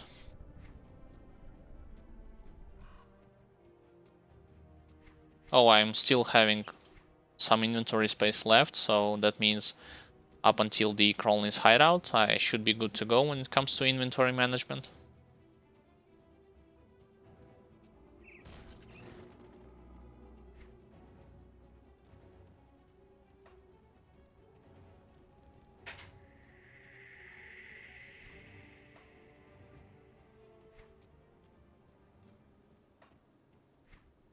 And also, in case you're wondering, like, I am going to prepare yet another edited style of video, the same video that I used to create when I was discussing some of those tips and tricks when it comes to bosses' deadliest attacks, as well as how to avoid them, and also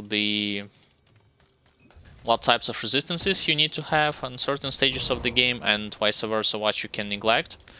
Right now I'm working on a video that's called the Elite and Ultimate differences between normal difficulty. I mean, I'm still working on how to name it properly, but the gist of it would be I will discuss some of the things that are different in terms of Elite and Ultimate when compared to normal difficulty, and not general things, remind you, not just HP difference and damage difference. That's by default, every action RPG fan knows like by heart, to be honest. Same thing goes with the resistances. No, I'm mostly gonna talk about some stuff like how certain monsters' cast speed has changed, or how, like, let's say, in the Theoden Marcel fight, which is a boss in the Ashes of Melmoth DLC, final boss, on elite difficulty as well as an ultimate difficulty, he has way higher casting speed, as well as he, in his first phase, summons a lot more help from ethereal monsters when it comes to elite and ultimate. And also such things as the advantages of crafting, I mean, why higher level components or resistances are better, not because they by default gives more resistances, but because some of them actually combines two of them and give you two of those types of resistances, and will give you the better result as a whole. So those types of things I will be discussing, as well as some of the Nemesis encounters.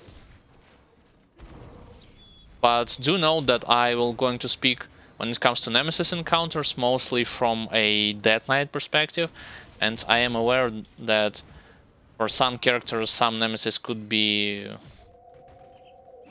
tougher or easier than others, so I'm just going to say something about their deadliest attacks, like I used to do it in my previous video, and that's basically it. So not going to go on elaborate step-by-step guides on how you can defeat them.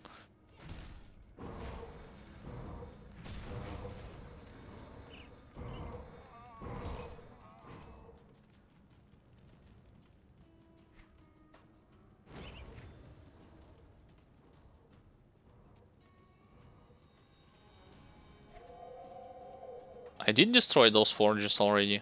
It seems like I did. Yep.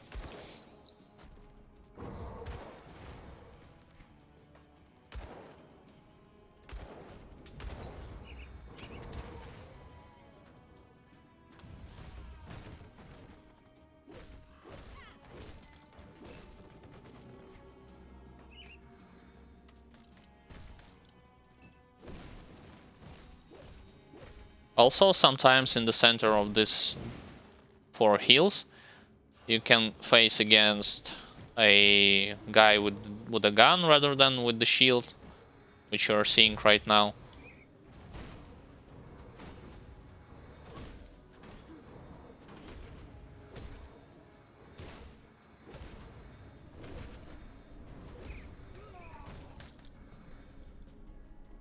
I got yet another dynamite from him.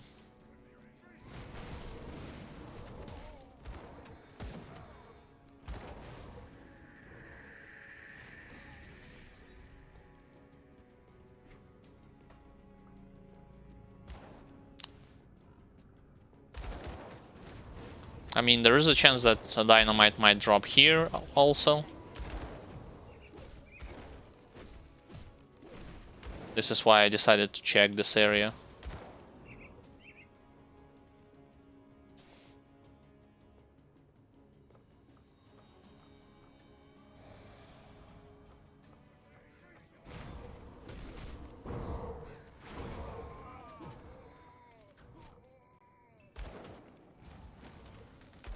Alright, finally going to Cronley's boss fight. But first I do need to complete a couple of quests. Like this quest with dynamite. Yeah? Oh, good. Of course. And also the other one when I was tasked about when I was supposed to destroy those forges.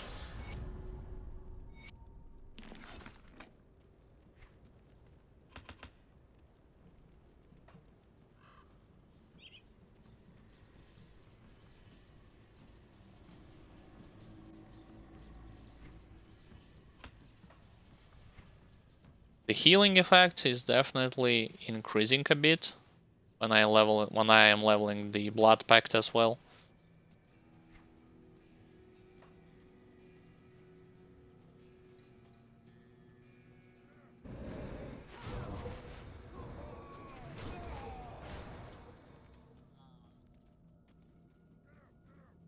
Oh, Moneybags Martin actually spawned right here already.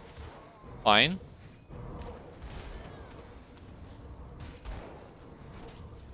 I need to get rid of those range guys and let's fight against him.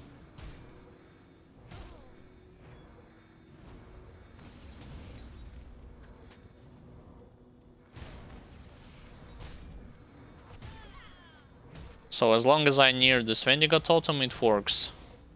Or, I mean, not only I, as long as something in terms of monsters or main character is near it, then it will work. If not, then it's just gonna stay there.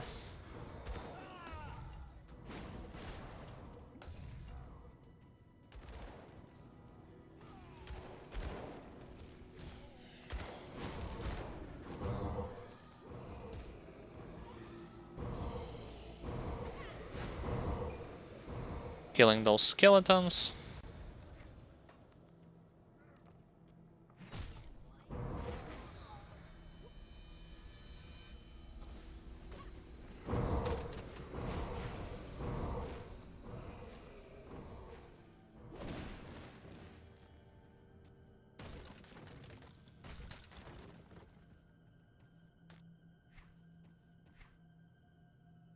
Lightning damage, damage to beast, beast skin, physique health, wild color.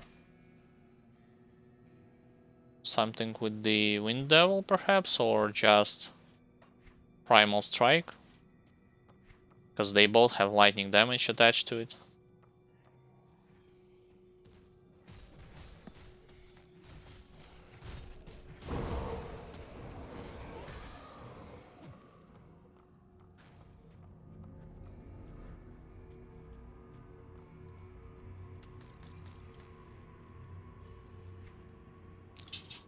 Actually, I'm thinking like after I will level the Blood Pact to soft cap, I'll go like 2 points Storm Totem Corrupted Storm and I will start to level Mastery Bar from Occultist skill tree. Just because I need those extra stats.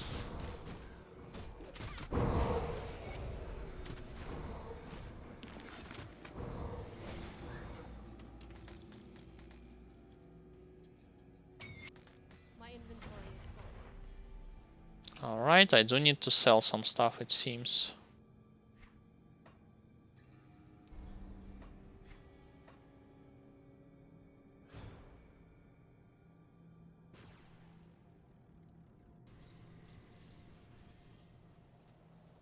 I'll give you a good price on what I've got left.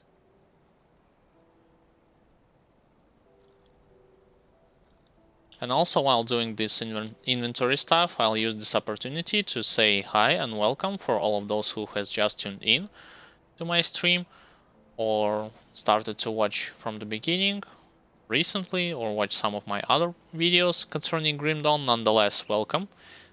My name is Alexander and I'm playing Grim Dawn game on hardcore mode with veteran included. I am planning to build a Conjurer combination between Shaman and Occultist, and my main means of dealing damage will be the Vitality damage.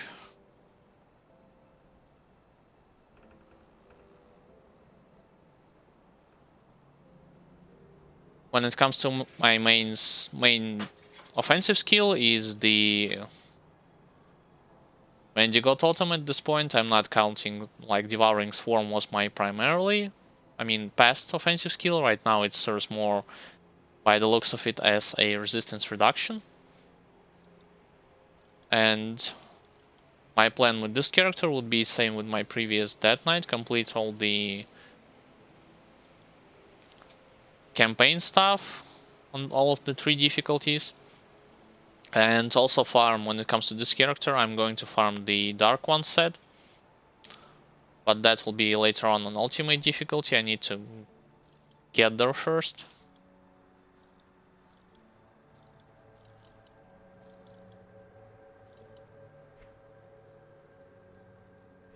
I need to check those scepters, so I accidentally not sell something with vitality damage on it.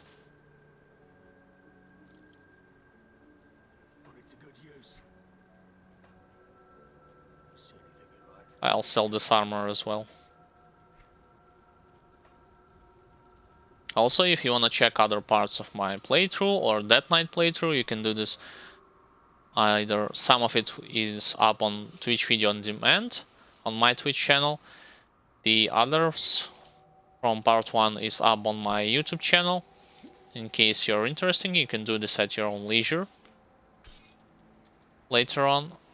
Also, if you are a beginner and you are more interested in some of the nuances, which not even seasoned veteran of this game are discussing, such as some of the deadliest attacks from bosses, as well as what type of resistances as well as components you can have at certain stages of the game and apply, and vice versa what you can neglect. You can check my Grim Dawn tips and tricks videos on my YouTube channel.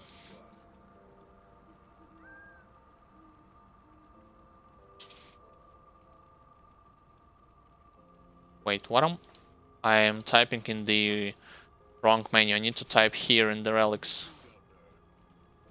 Got any more scrap metal?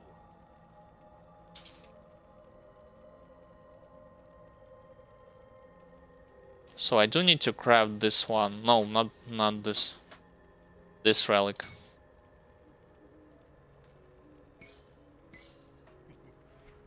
And this I'll put straight into the transferable stash, or common stash as I used to call it. Also, in case you have any question regarding some of the game aspects or just in general, you can ask them in chat. I'll do my best to answer them.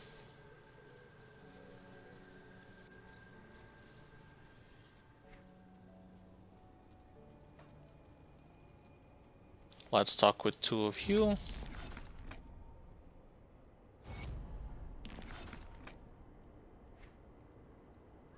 Not yet honored, otherwise I would have their faction quests already up for completing.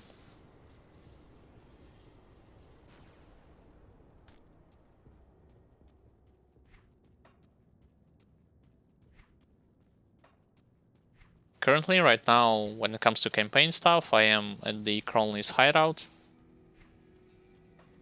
When it comes to what I'm thinking so far about leveling with the Shaman instead of Occultist, I am seeing benefits such as less mana consumption from the skills, as well as more resistance reduction from Devouring Swarm. Also, when it comes to like overall damage output, the Bloody Pox as well as the Sigil of Consumption are well, they kinda have the same damage output. I mean, Sigil for sure. Bloody Pox still has less damage than those two skills, Sigil and Wendigo Totem.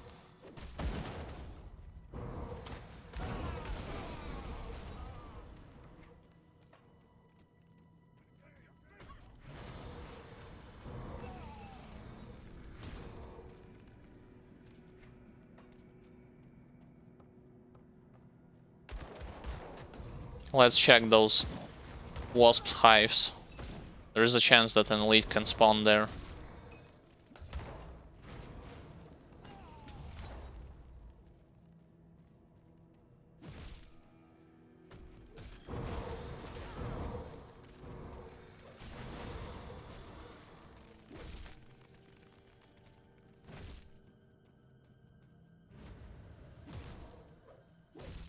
Also, in case you're wondering, yes, for this character I am using a template. I mean, how this character will look like at level 100, which I will be later on sharing with a Grim Tools link, so that you can see for yourself how and what skills you actually need to level up,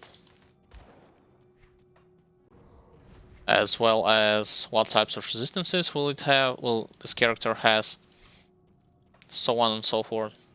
But template does not mean a step-by-step guide. I'm still experimenting when it comes to what types of skills I'm going to need to level my character with. I already done 2 mistakes, it seems like, by leveling just with the Bloody Pox or just with the Sigil. So right now, like I said, I am leveling with the Shaman instead of Occultist. It will have a drawback for sure, like me not being able to unlock the exclusive skill early on, but like I used to say, like slow and steady should win the race. It's just that I do not need to play that recklessly, especially on hardcore, since I'm not still familiar with how this character plays. When it comes to micro control, skills control, so on and so forth. I mean, yeah, like I got used to Force Knight with the Death Knight with one attacking skill, so for me, keeping track of your positioning as well as your totems, so on and so forth, it's kinda hard at this point. So yeah, I definitely need to get used to it.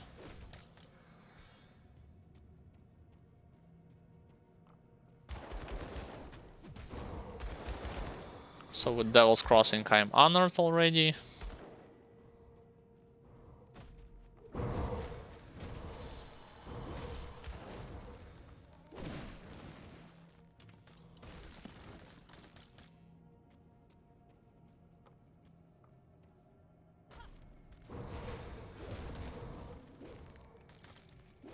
The sad thing is that I should have bought more of those mandates from my Death Knight, as well as those potions of clarity for other characters, and when I will have the opportunity to do it with this character, I'll definitely going to buy as much as possible, especially those potions.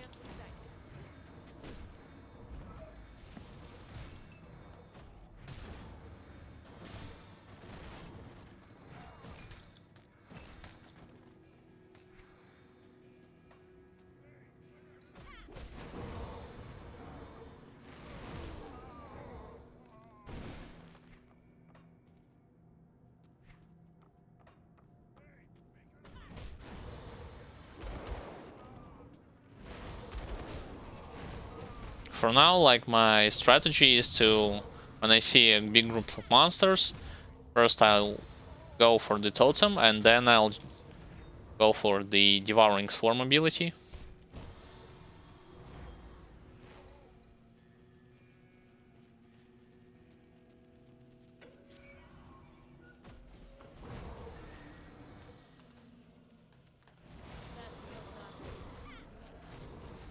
Alright, Cronley, your turn. It's locked. Let me first read the lore notes quickly. Mornay's little sweet. That's still not. Hopefully he'll not gonna utilize his aura that much. Oh, never mind, he already did. Yes, wasted potential. Can't do that yet.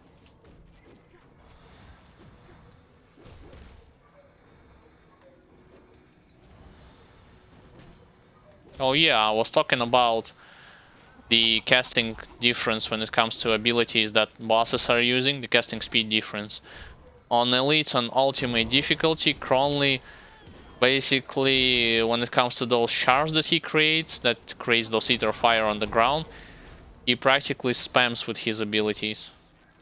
I mean, it has such a short delay that you can think of it as a spamming.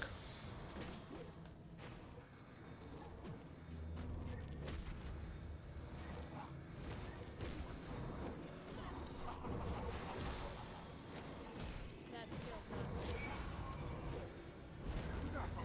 still not. Please do not use your aura third time. He still does it.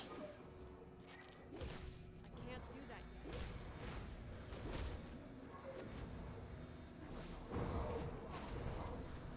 yet. Alright, he should be dead. Yep.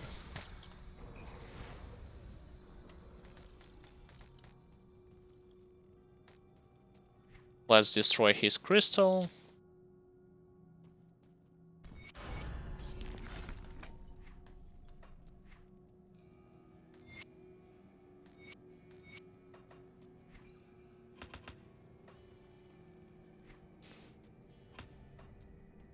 And let's go for the Twin Falls, the next area.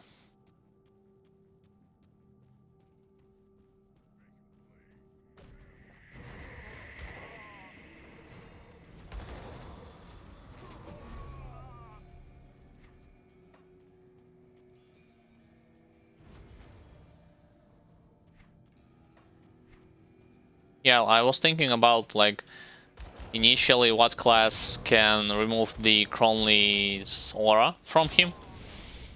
Or just in general, like, buffs or those auras from monsters. And there are certain characters that can do it, mainly Mystic with his ability. I do not recall right now how is it called. But you also have a Devotion.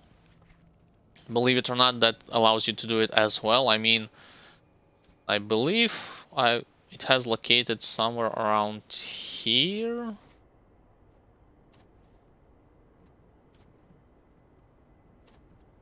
I mean, somewhere here you had the ability to remove the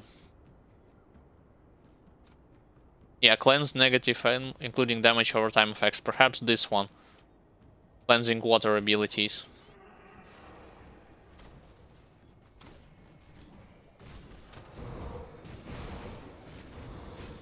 Alright, here will be a lot of skeletons.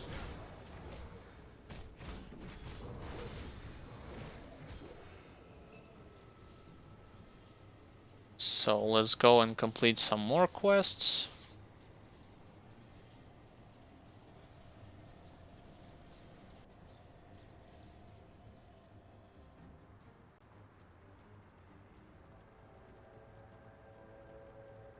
Well, the world. Damn it! Now that we're.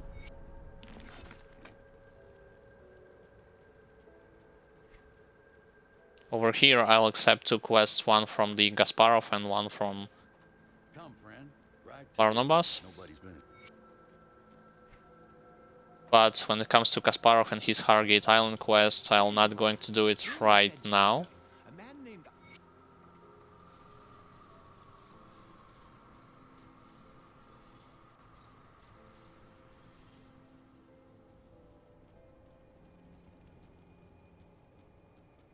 Oh, I haven't leveled with the robbers my reputation until honored status. I thought I could just go and pick up their quest of restoring McDragon's shrine already.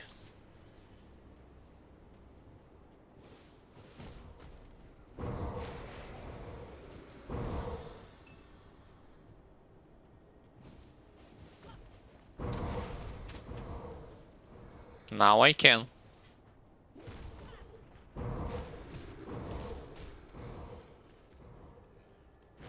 Oh, how did the wasp aggro towards me? That was weird.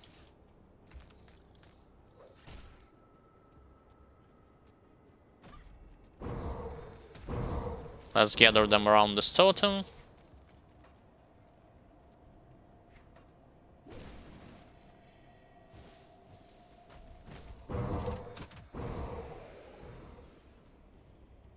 Actually, it's a good idea to check those wasps in this area.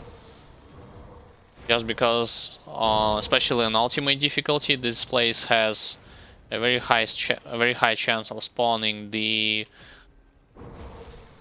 elite enemy.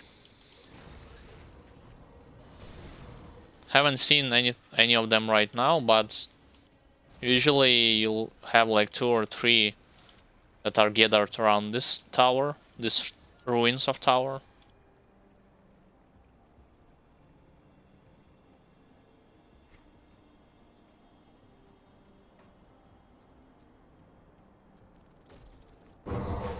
As you can see, one is right there.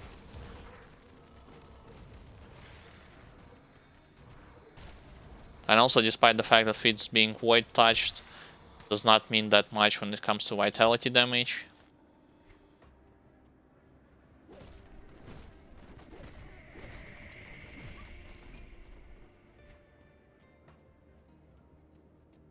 Alright, let's hover into the cave.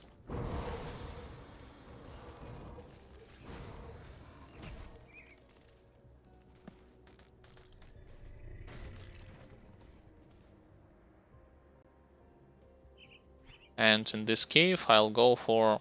There's an elite. I was about to say I'll go for a boss in it.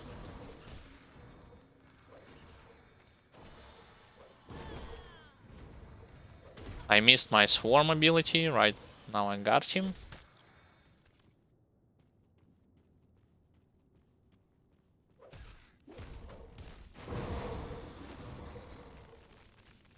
I also should have put, instead of attacking target, just move to. Because my auto attack damage is weak, if not to say any harsh words. So I just need to utilize my left click ability for a movement rather than attacking something, unless it's a box or a chest that I need to open up. Otherwise, it's pointless to auto-attack with something. Alright, let's reapply Devouring Swarm, as well as Totem.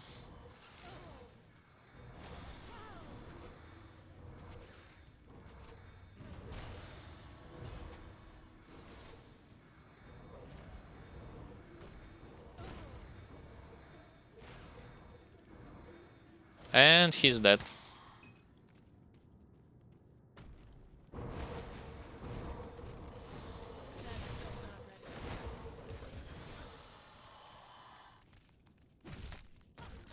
Let's get back to open area.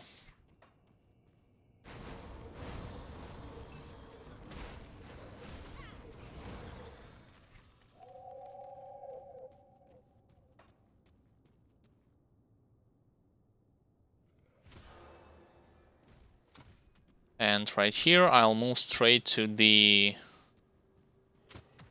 Oh, first of all, Devotion, if this passage is not blocked. Yep. Definitely going straight for the Devotion.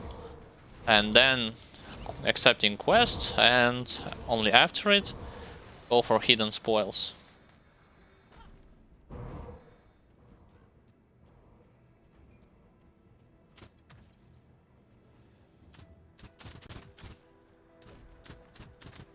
Did I? For a second, it looked like I had used my totem already.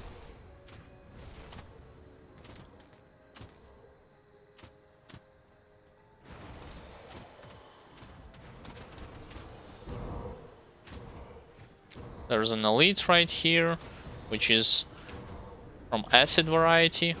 I definitely need to get rid of those priests first.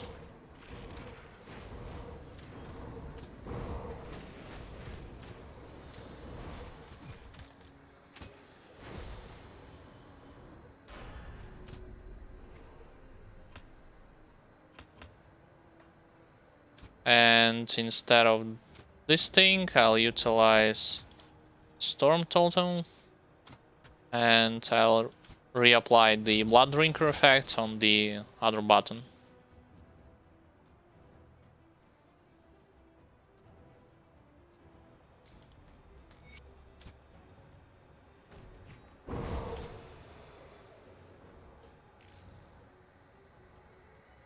Wait, I cannot pass through here. I thought I can.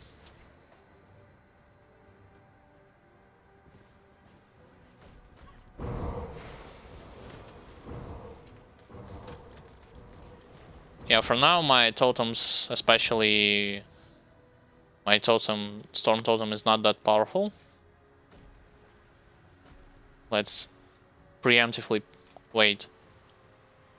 Oh, I can.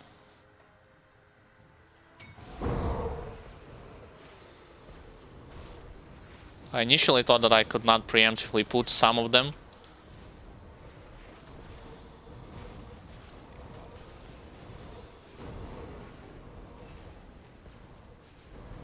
Alright, so despite having 3 of them at the same time, I mean,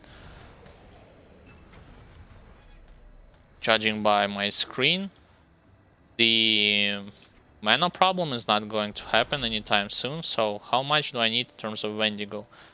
Oh, I need 4 more, so that means I'm going to level up also the Jackal constellation.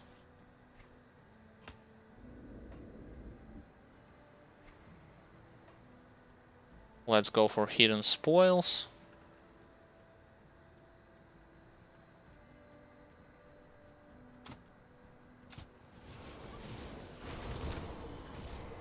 As you can see, my Storm Totem creates red lightning instead of blue lightning. That's because I have picked the Corrupted Storm ability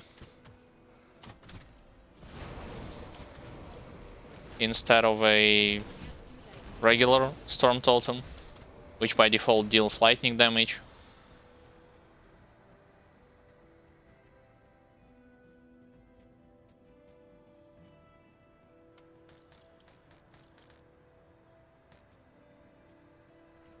Alright, and the only thing that's left to do here is to accept a quest. And then I can move into Arkovian Undercity.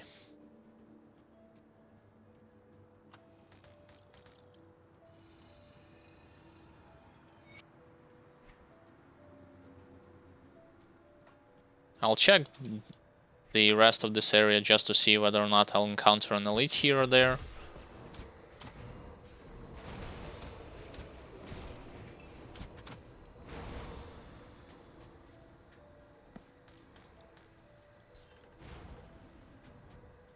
No elites, just regular guys.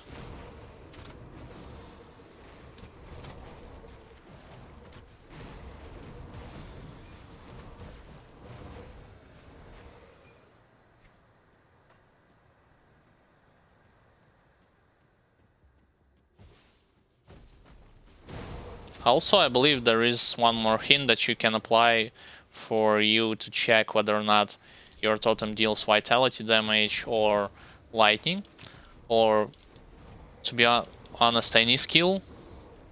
As you can see, with the usage of the Corrupted Totem, Corrupted Storm ability, your lightning damage is now actually reads vitality damage and vitality decay.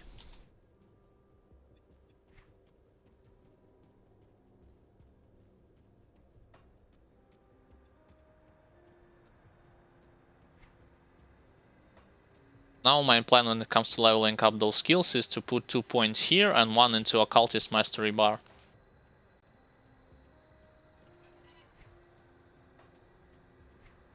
To get to the Bloody-Pox ability as well as Sigil. So those are my two next thing that I'm going to level up after the Storm Totem.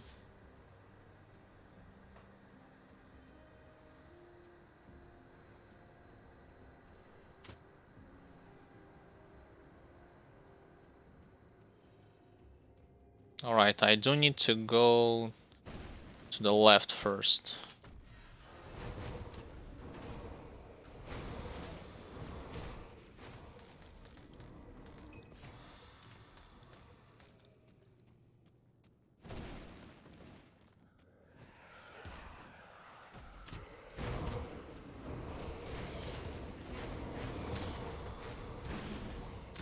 I actually should keep track of how many those corrupted totems I have on the screen at the same time.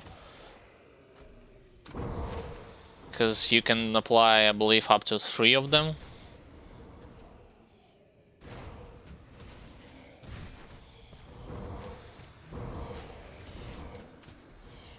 Let's stack them closer to my totems.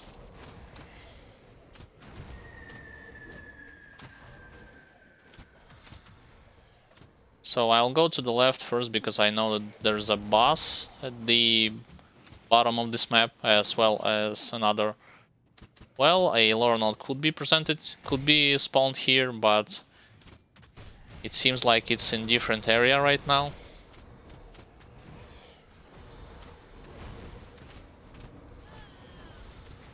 That skill's not ready.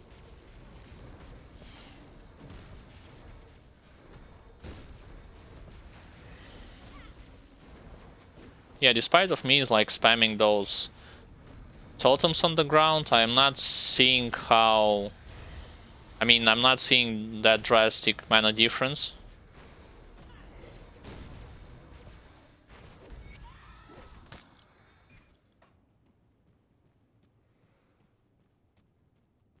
Alright, so 1 elite has been defeated, 2 more left this place.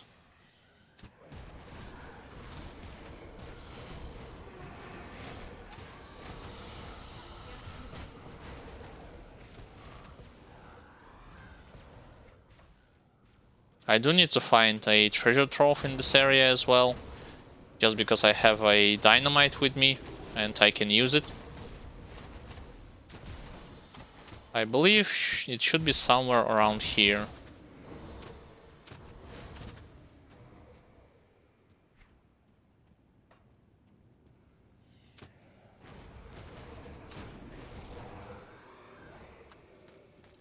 Or not, or just a golem will spawn in this place.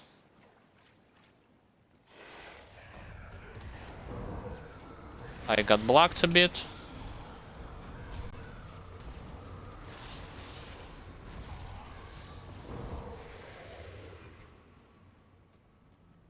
Also, by the looks of it, those golems do have some form of a resistance reduction. I mean, not resistance reduction, resistance towards your vitality damage.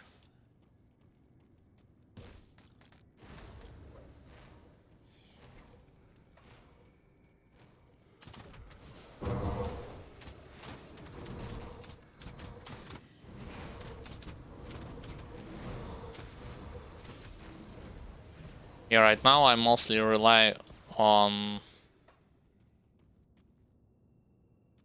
the Wendigo totem rather than on my Storm totem, but things will definitely change.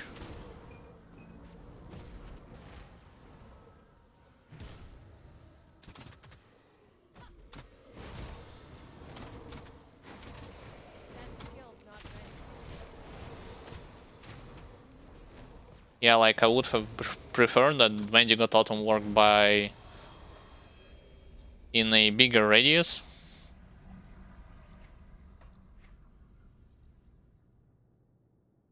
Please do not tell me that I need to go back and collect this forgotten passages lore nodes in this area in the beginning. Because there was one instance when I was playing a Death Knight and I missed one boss, which had spawned way back in the beginning areas, and I hadn't noticed her. I had completed 3 floors of this place, yet still managed to miss this boss, so I was forced to go back to first floor and redo the same thing all over again. I mean, just running back and forward. Can't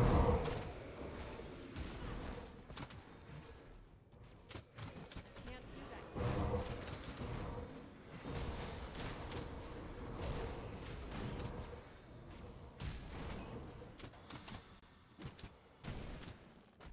Alright, let's put 2 totems here, and then let's go and check those chests.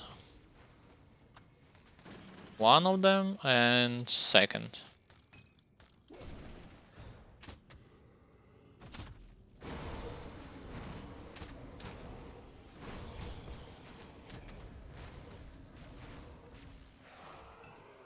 There's a second lore note.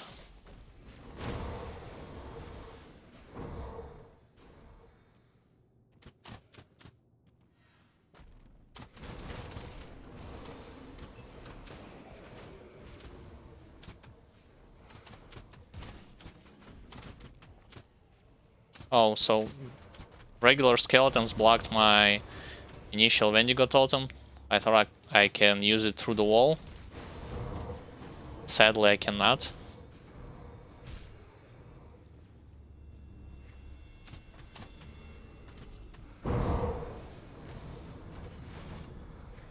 I do imagine with the totem setup in mind, you'll be...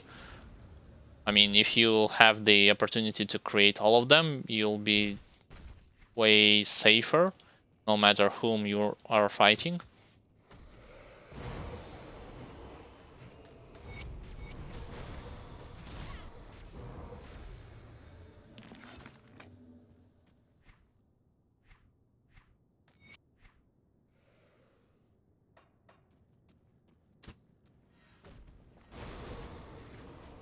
And I do need to go to the second floor. Let's not waste any more time around here.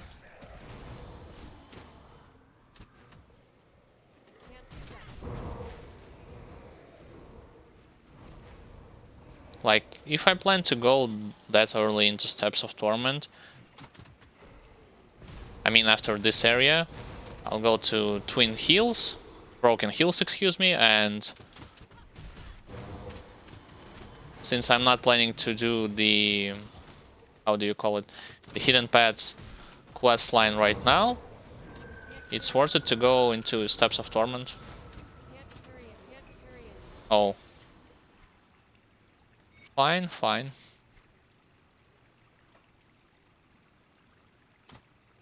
My inventory is full. My inventory is full. Right now I do have only Twin Fang that activates my active constellation points, but with this totem in mind, especially with the 3 of them, perhaps it's worth it to reapply Twin Fangs on it. I'll give you a good price. I'll try and see what happens. Because I believe the Storm Totem has a higher attack speed than, or damage over time effect than the Devouring Swarm. Wait, I just saw something with vitality damage. Yeah, but it has low armor, so...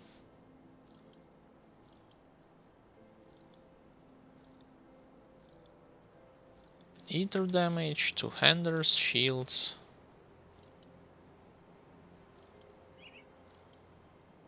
Pierce Cold, Lightning Chaos.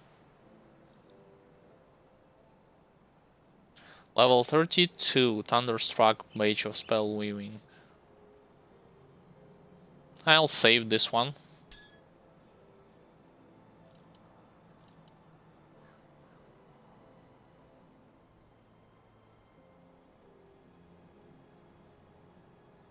Soil's Malice. And perhaps I'll wear this armor instead of mine.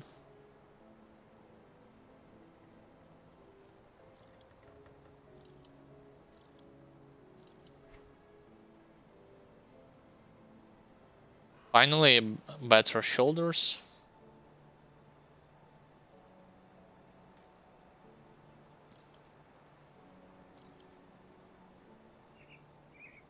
Shields.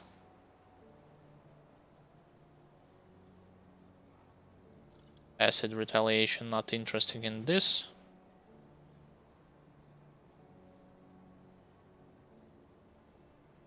Vitality damage. Nope.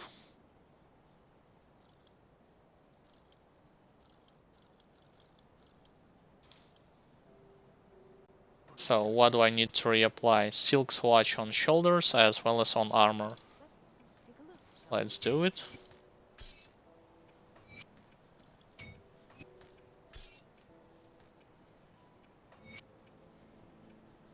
Goodbye for now. Hmm. I wonder what will happen if I just rush straight with this skill.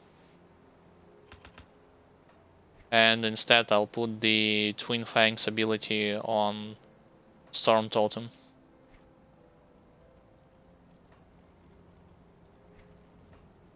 What effect it will create.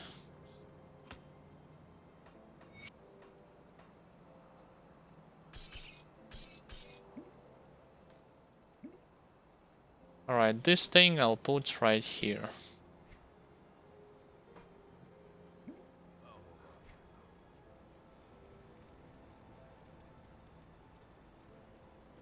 I did lose some of my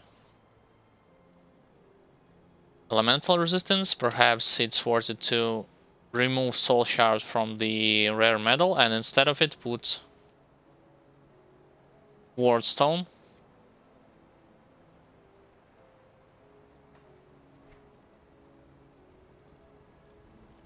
I need to craft Ward Stone first, so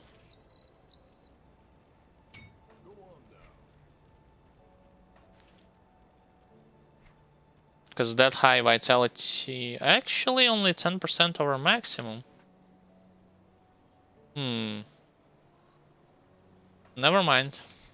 I thought I had more at this point. So let me double check. Yep, I did put this thing in onto the Storm Totem. If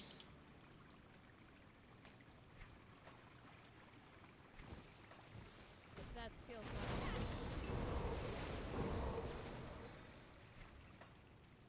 Yeah, like initially, the initial effect of it is that Twin Fangs procs a lot more often from it, rather than from the not ready. Devouring Swarm itself. But perhaps that's the goal.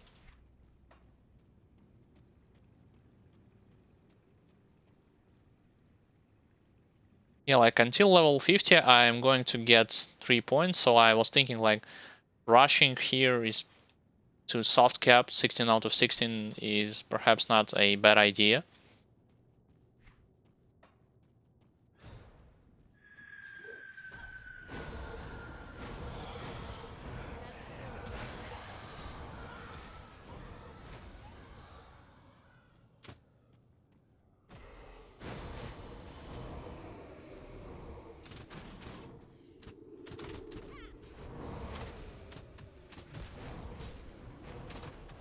Yeah, it might also seem like I am... How should I put it better? Not doing a quick progress and rather trying to clear some of those rooms. I mean, most of them. Just the thing is that I still need to get used to how this character is played, especially taking into account my unfamiliarity with him. Even at this stages of the game. Can't do that.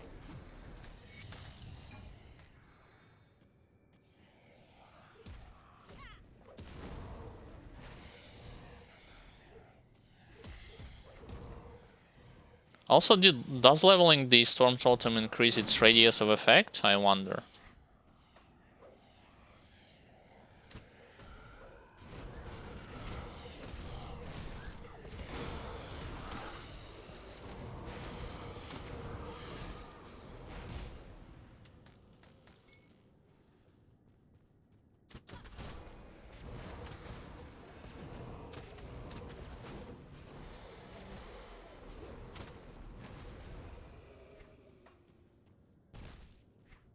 Alright. See, things seems to be working in my favor, excuse me.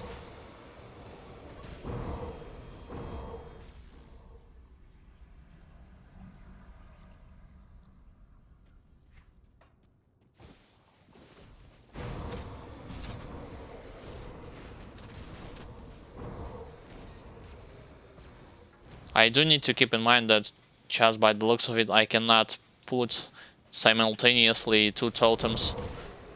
It's just one and then the other. So watching at my totem effects right on top of my health pool is going to help me.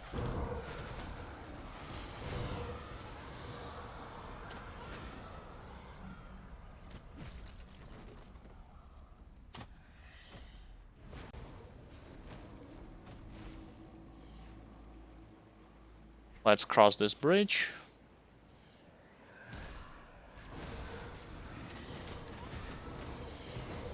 Let me put yet another totem right here.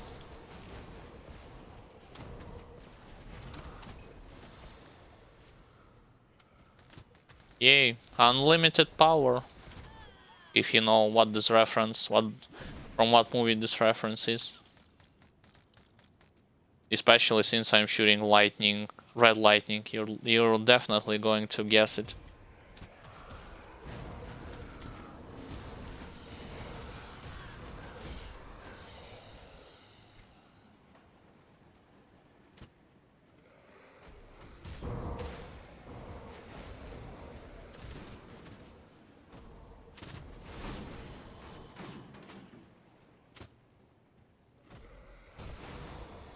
Yeah, like my only concern is, once again, I need to either increase tremendously my damage output or not come even close in melee range against heavy hitting targets.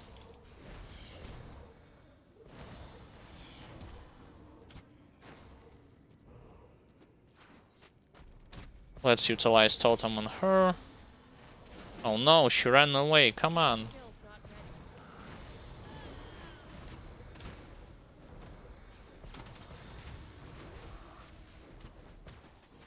Yeah, like against range guys, things can get annoying a bit.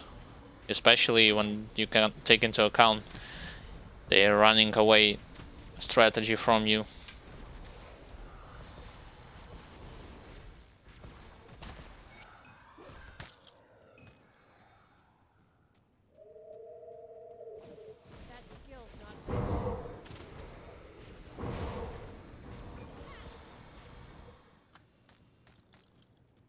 Alright, let's destroy this wall.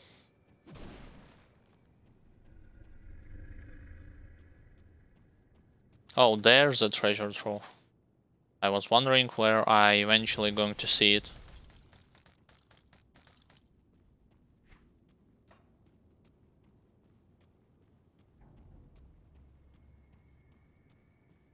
Let's cross yet another bridge and go onto the third and final floor of the Sarkovian Undercity. Yeah, so this HP difference, like you just saw, was me not having the soft cap percentage in the pierce resistance. Because right there I got shot by a lot of those undead crossbow skeletons.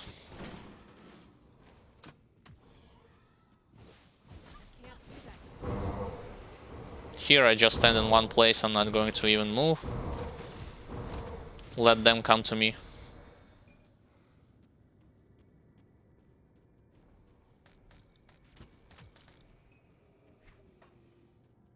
Alright, this is this initial corridor can be dangerous if you have, yeah, like I am right now having, I was about to say, if you have a lot of those skeleton monstrosities, especially ethereal ones, so dodging is required and actually will be awarded.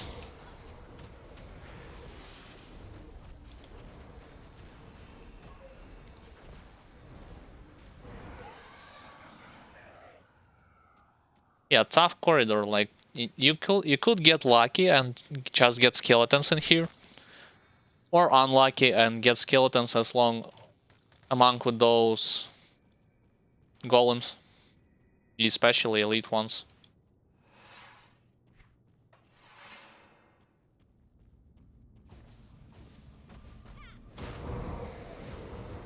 Alright, priest. I mean, not the priest, but this guy who creates this purple lightning. What am I saying? Not lightning, circles on the ground.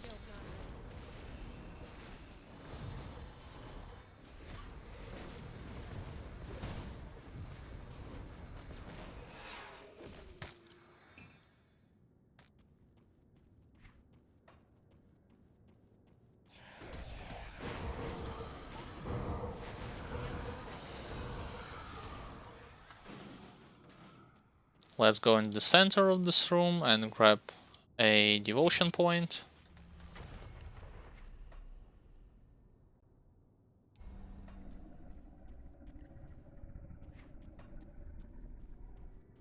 Open up a heroic chest. And then go back to open area. So what can I say? My initial assumption of moving my Twin Fangs ability from Devouring Swarm onto the Storm Totem has definitely benefited me when it comes to proccing my Twin Fangs.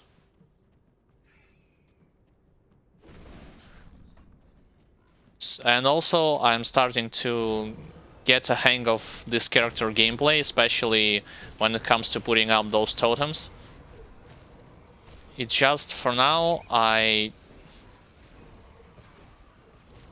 definitely need to find either a way or something that will protect me from critical attacks as well as just several attacks at once, so that my melee range will not suffer that much.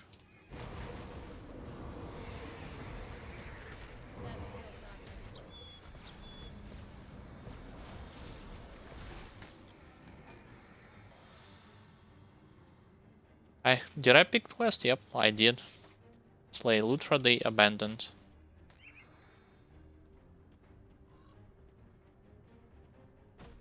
Let's kill those beasts in this area.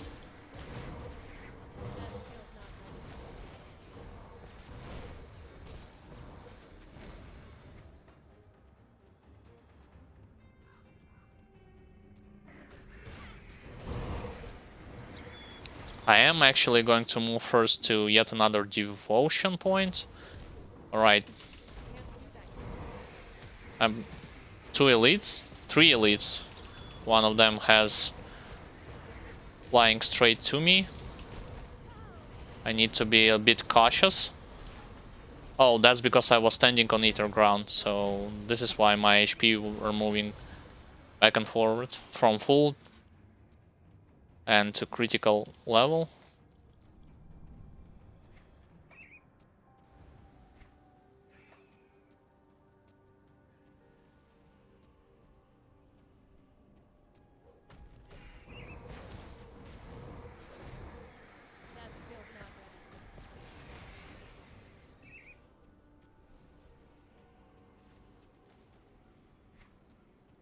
Let's continue to move there.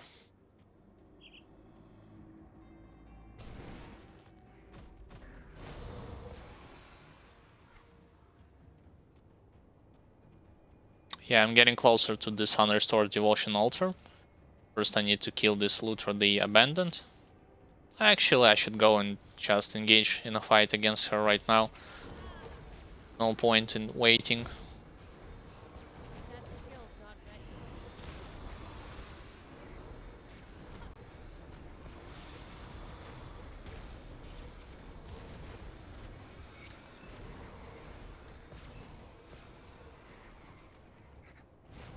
And let's go straight back and complete this quest, so that I can get my free level 3 attribute point.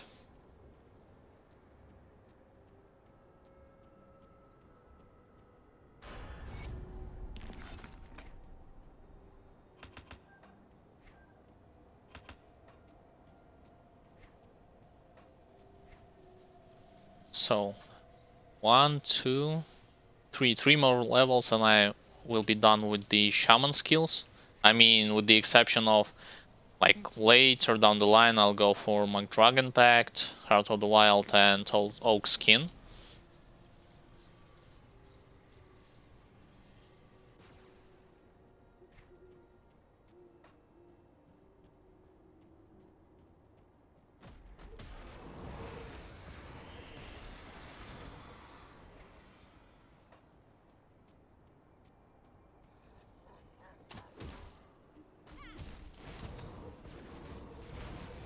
That skill's not ready. I should check like the corners of the map as well, because this area is one of many who has the opportunity to spawn against you high quantities of elite monsters. Can't do that.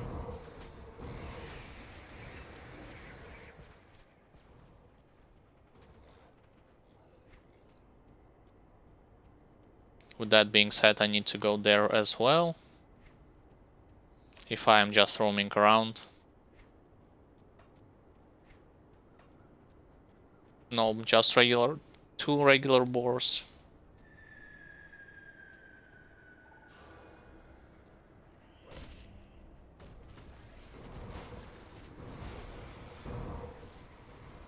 Can't do that.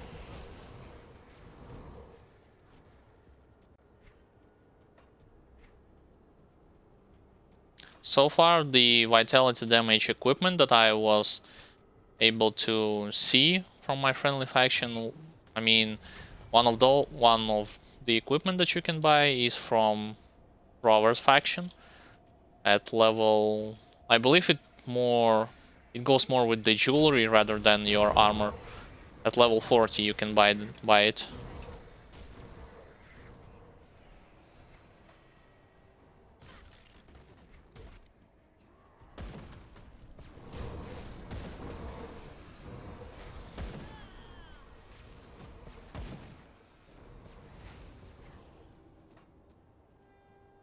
Let's continue exploring. That skill's not ready. Oh, this was a good call, because I had spotted an elite right there. I just need to dodge the corrupted pool. Never mind, she wasn't able to create one.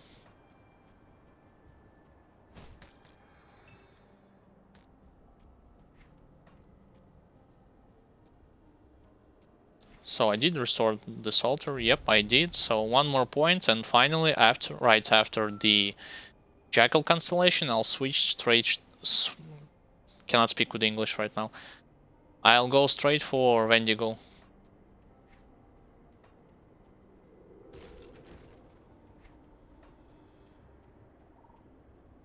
When it comes to campaign, I'll go for the next area Watch your back. and open a waypoint there.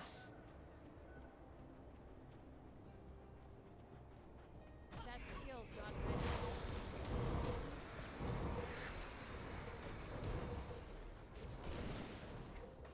So, like I said, judging by the way how things are looking, the longer fight takes, it actually is beneficial towards you rather than enemies.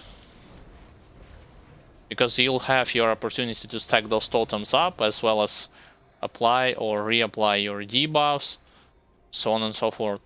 Because initially you're going to put just 2 totems, one one being Wendigo Totem as well as one Storm Totem, and cast your Swarm ability, Bloody Pox, Sigil, so on and so forth. And if it's still not going to be enough, you're going to apply even more of those Corrupted Totems,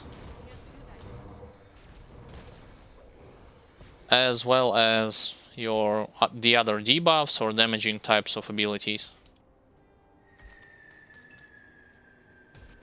I mean, it's so far what I had understood from this character as of right now.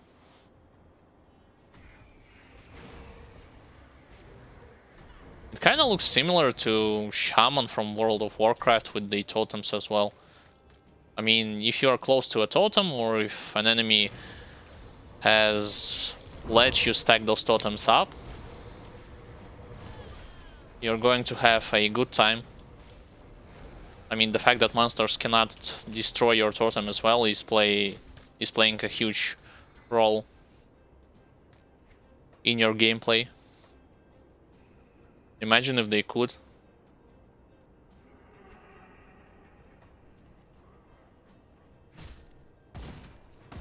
Yeah, but let's once again, let's not try to be that overconfident in my abilities, because I still remember what happened with those manticores. And me trying to just run straight into middle of their pack and relying solely on my sigil.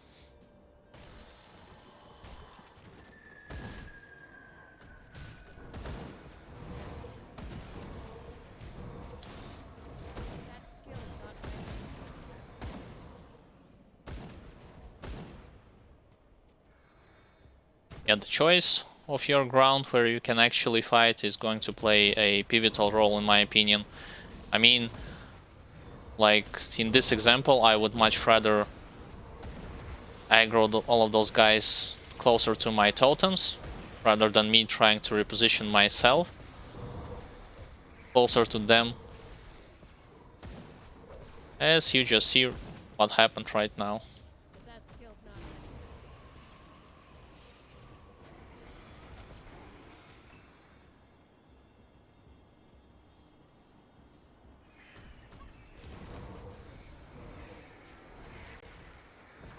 That skill's not ready.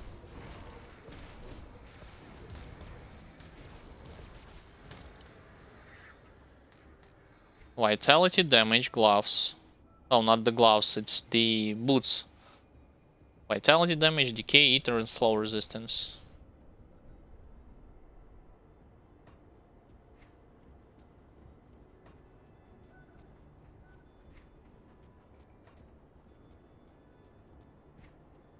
So this is the next area which I was talking about. As soon as I'll open the waypoint, I'll go back to Broken Hills and run straight to Steps of Torment.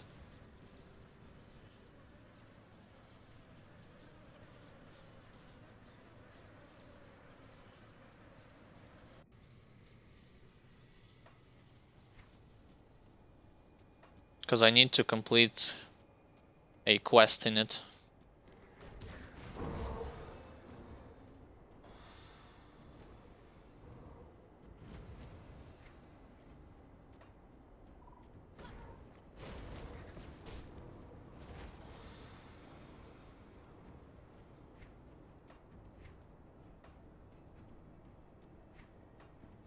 The Wendigo constellation will give me, I mean its proc will give me the extra healing ability, as well as it will boost my overall damage output.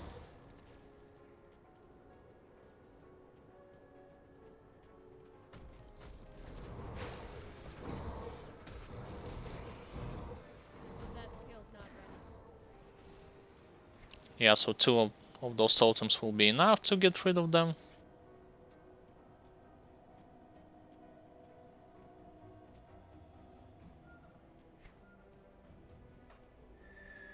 And also I should not forget about hidden spoils, That skill's not ready. which are closer to the entrance. I mean, you can see it right here.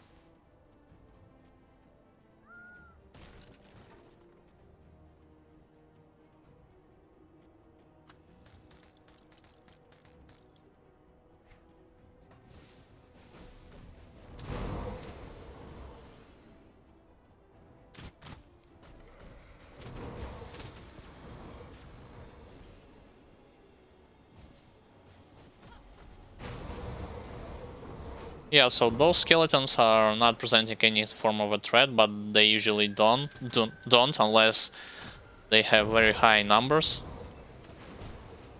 Or amongst them will be several elites.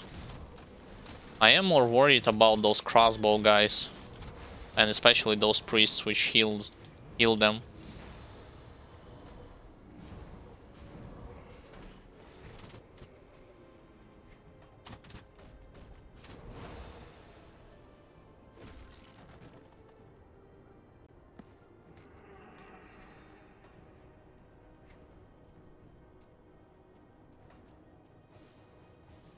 Several more groups left.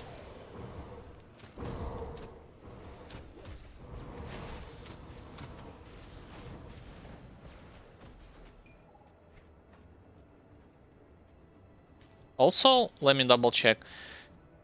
If I level this ability, yeah, it increases the mana cost, but slowly, with not by a lot. The mana cost increase, I mean, how much mana will you be spending on with every creation of your new totem?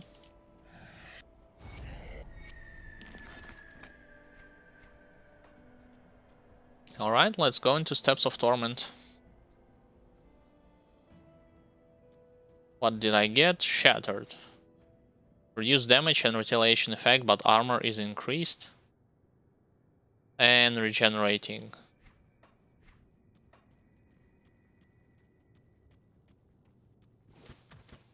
That skill's not ready.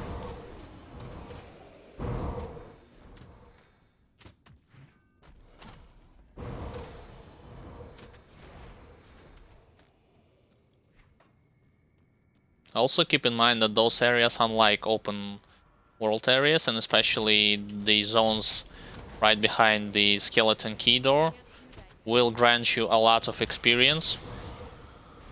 Because monsters right there will usually be 2 or 3 level higher than your character.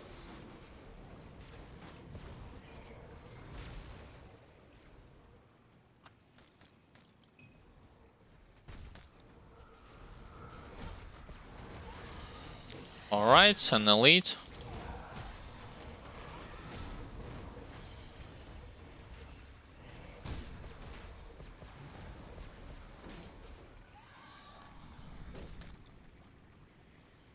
Let's continue. I'll put totems right here just because I know that the next room will aggro straight towards me, as well as those ghosts. So no point of just running there and trying to recreate all of those totems. Alright, now I can. That skill's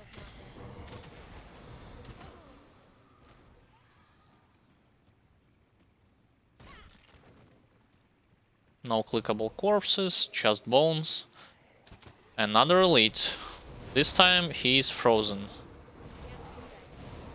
He froze me.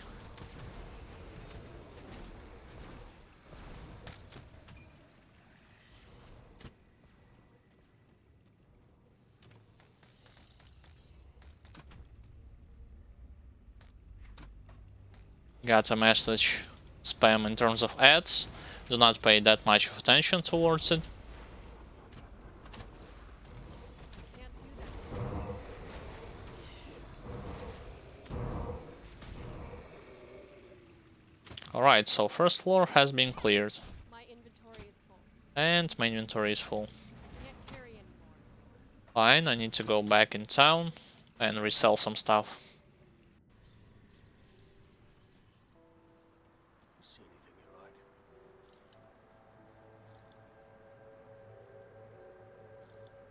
Those shields.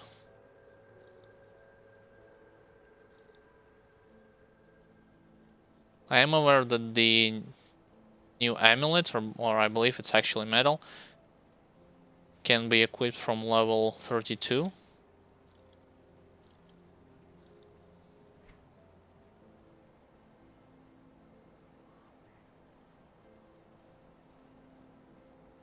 Let's not sell this stuff, I'll actually equip it.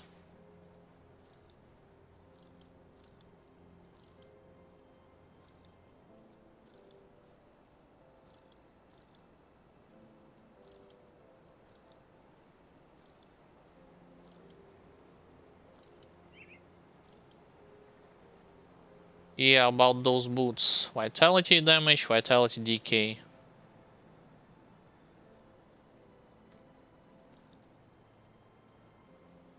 I'll definitely lose my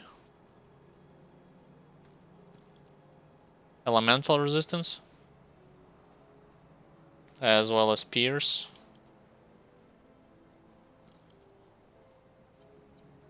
So yeah, I'll remove the soul shard from my rare metal and I'll put the ward stone on it. Because against Grand Priest, I'm definitely going to need my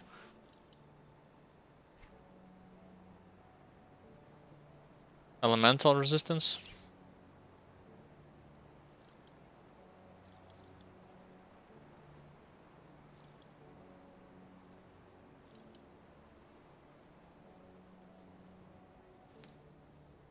So, Iron well spec. alright, let's do it. Let's put here Take a look, shall we? anti-venom.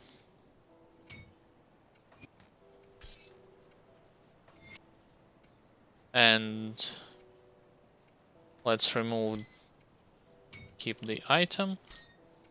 And instead of this thing, I'll put ward stone.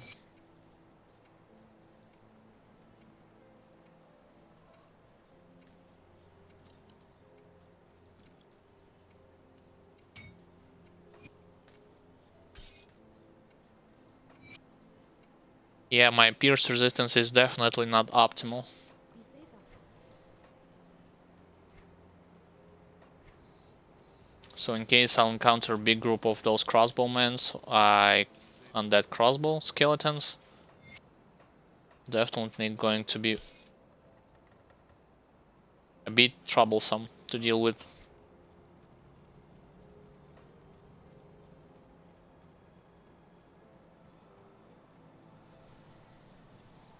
But nonetheless, let's go back and continue with the second floor.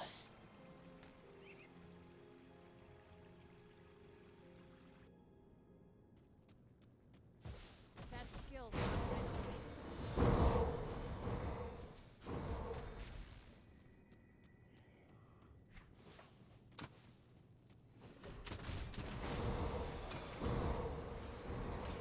Yeah, at this point I am thinking about clearing most of the room in this place.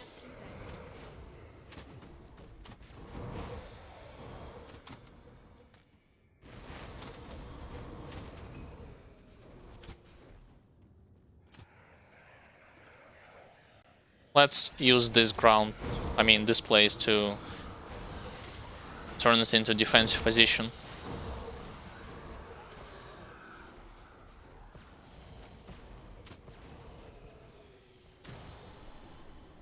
Alright, it worked.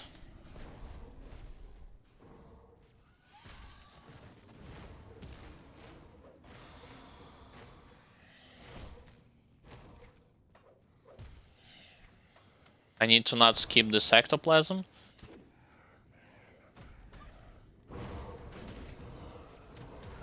That skill's not ready.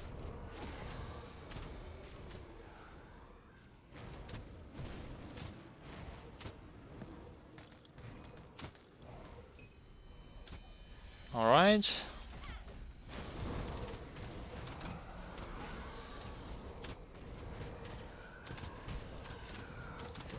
That skill's not ready.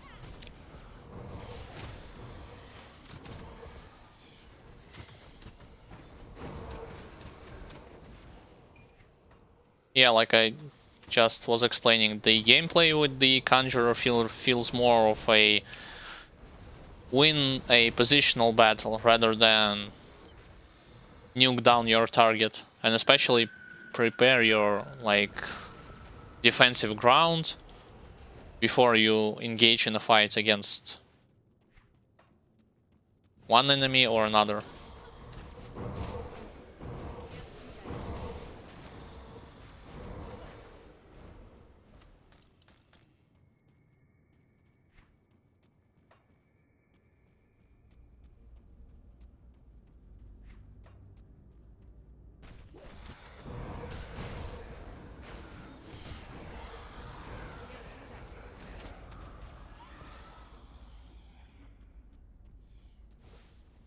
Oh, those guys had spawned. Fine.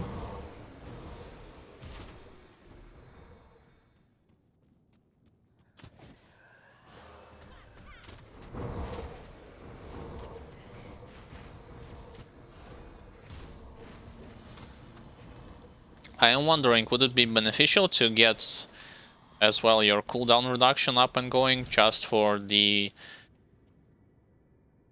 benefits of having your totems creation time faster? I mean, for you to create them faster.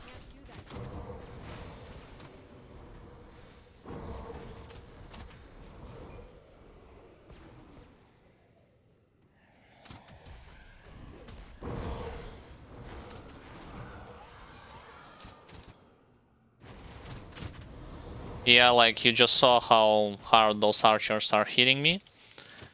So if you're having the same resistance towards spears as me, you'll definitely have to consider more your defensive options against them.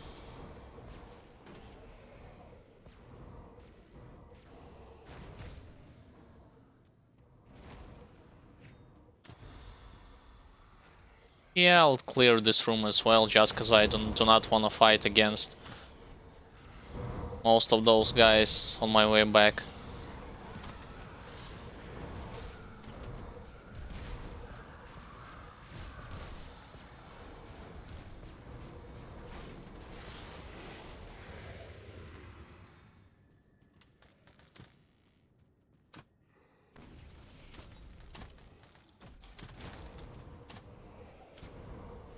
That skill's not ready. Let's open up this chest and then I'll go straight for the desecrated shrine.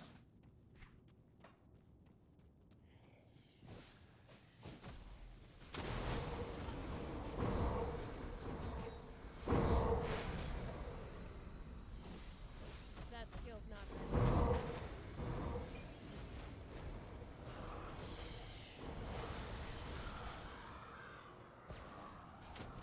Fine, I'll clear the northern room as well.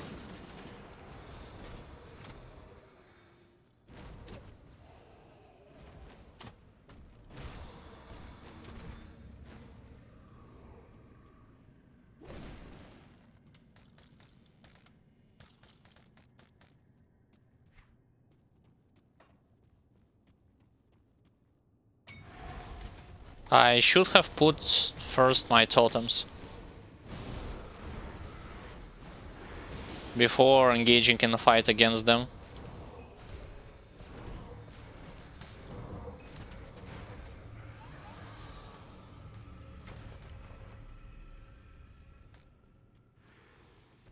Why did he spawn back there? And after all of this fight? Weird.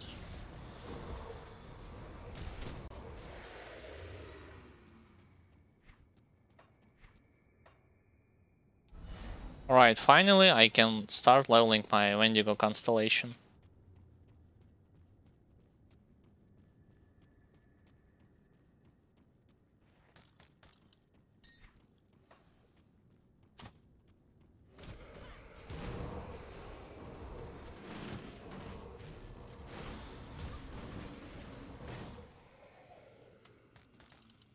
Although I believe in the 4th and 5th floor you'll not encounter your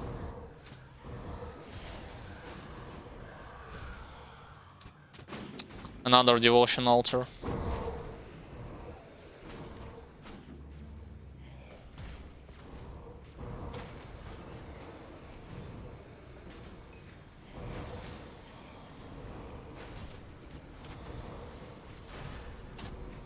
Yeah, like it's definitely worth to take your ground. If you're more into military terms, take a higher ground or defensive position rather than rush into the fray.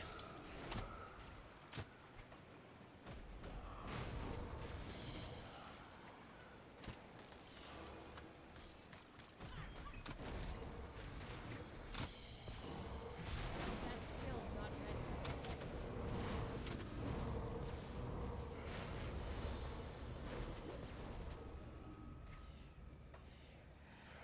sure I'll clear those guys.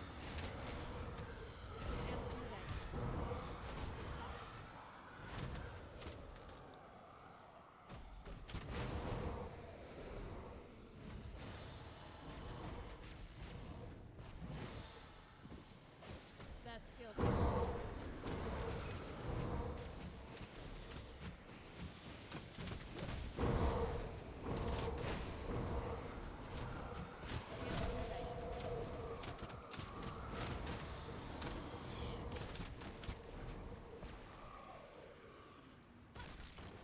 By the looks of it, all of those rooms have been cleared.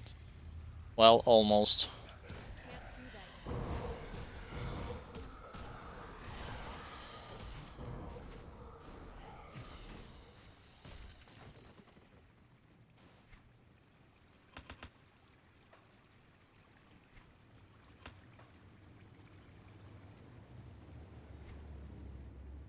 Fine, let's go and engage against the Grand Priest.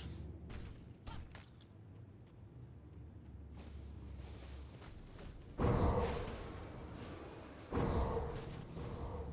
skill's not ready.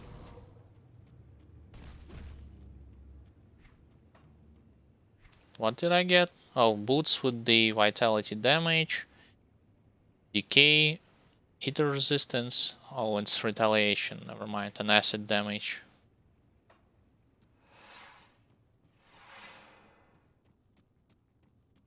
I can't do that yet. Actually, it's worth it to just focus.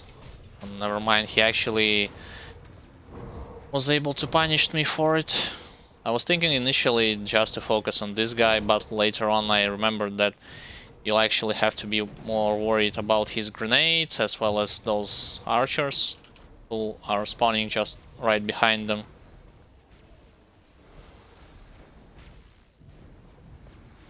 That skill's not ready.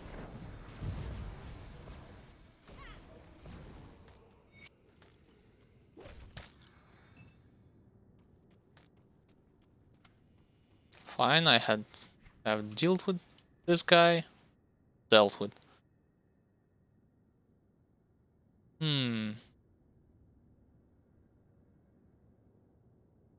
Vitality damage, vitality decay, and it has a lot of... Well, +2 to Devouring Swarm, it's nice to have.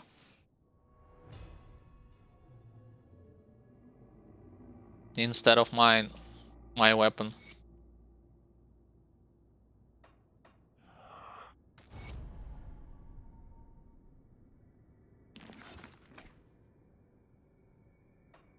So, I do need to get back in town and sell some stuff before going into 4th and 5th floor of this place.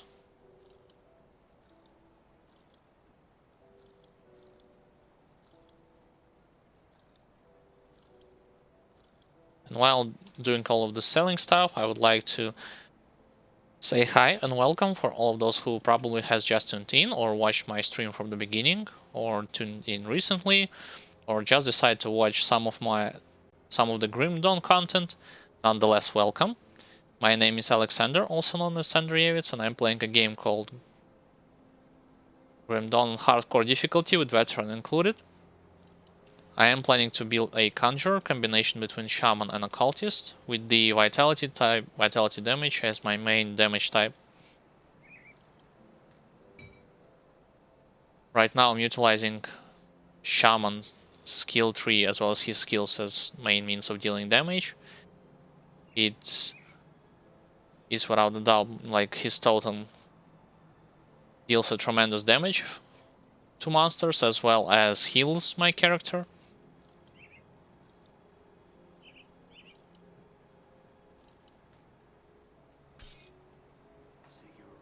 But as soon as I will be finished with the Storm Totem, I'll switch to Occultist and go with his skills setup. I am utilizing a template for this build, which I will be linking later on when it comes to Grim Tools link on this video on demand section or on my YouTube channel video when I'll upload it. You can check out also the Grim tips and tricks videos, as well as some of those other parts of my playthrough, whether it be this character or Death Knight, which I had leveled until level 100 at Ultimate.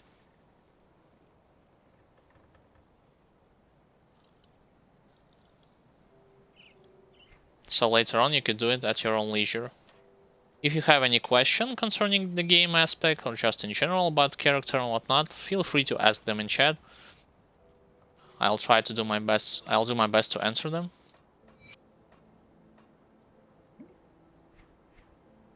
I'll keep an eye out.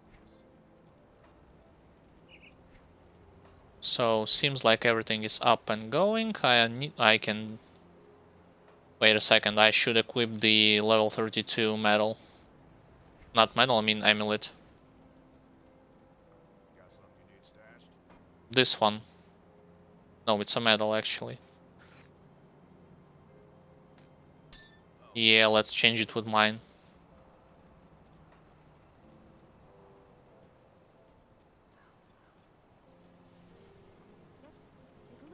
Let's switch it.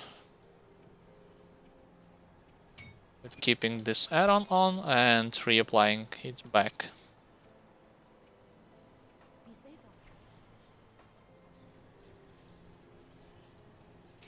Fine, let's clear the rest, those 2 floors from Steps of Torment. Also, I am utilizing a mod called Grim Internals, which allows me to auto pick up blue prints, lore notes, rare items, so on and so forth. It also Can't do that yet. has the ability to highlight HP bars of my enemies as well as my characters, so that I can see more easier what sort of debuffs I had applied, whether they run out or not.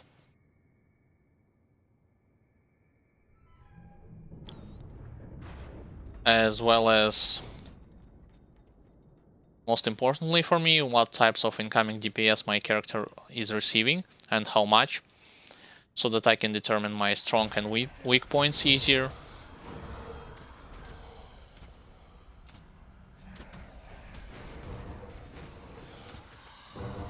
It's actually is the sole purpose why I'm using this mod.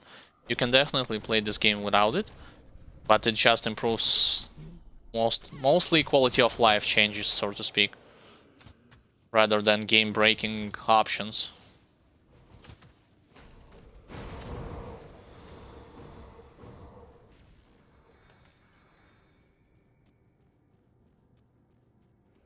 Alright, so yeah, I will go to Steps of Torment, that's room as well. That skill's not ready. I'm not going to forget about this place.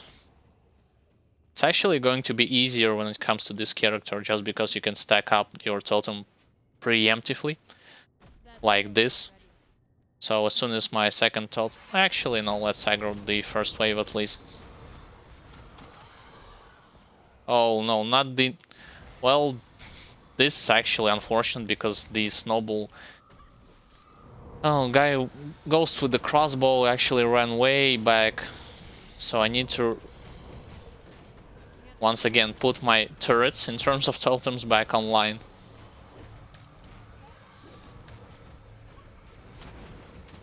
Other than that, things should not be that hard for this character in this place. Well, in general, it's actually the easiest death room from them all, so no matter with what character you play,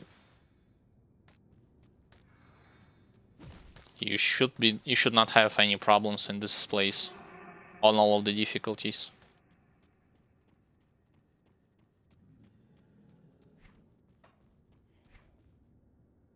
Cold lightning, nope.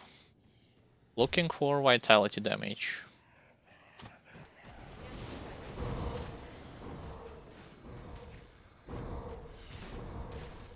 Yeah, you are letting most of your totems do the work, unless you're facing an elite, which means that you need to apply some form of a resistance reduction to him, like this guy.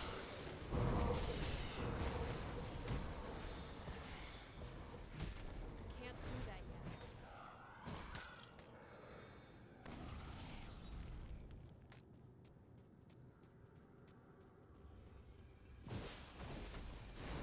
Or this guy.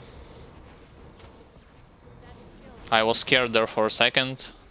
I mean, how much HP I have lost from those archers.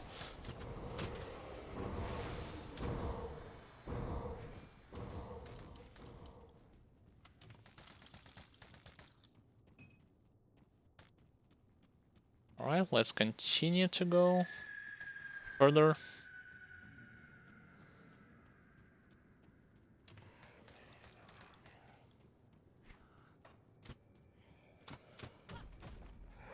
And also use these areas whenever you are playing on other difficulties or normal, if you are liking your experience points. Because like you see, level 36 enemies and especially bosses, which by default mean you're going to get a lot of extra experience from them. Even without potions of clarity, with it, this actually turns into a very good place. Alright, so I have finished with the Storm Totem. Now it's time to go for Occultist skills. With the 2-to-1 ratio. 2 being in skills and 1 being in Mastery bar, or vice versa. I had not think that much about it yet. Those archers. Yeah, I'll definitely at level 35 going to buy better armor. Because with the pierce resistance in mind.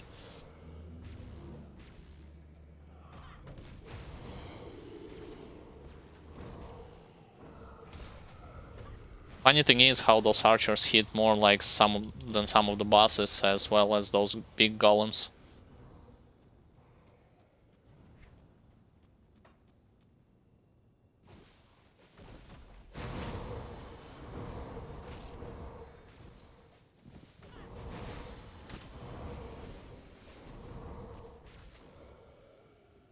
Oh, this passage is blocked. Fine. I need to go to another way.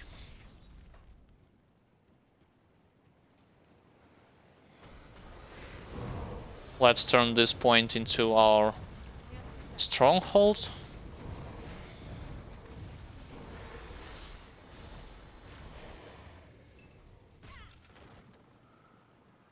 Yeah, totems have a decent uptime of their own, so it's actually not a bad idea if you have put them at one place to roam around a bit.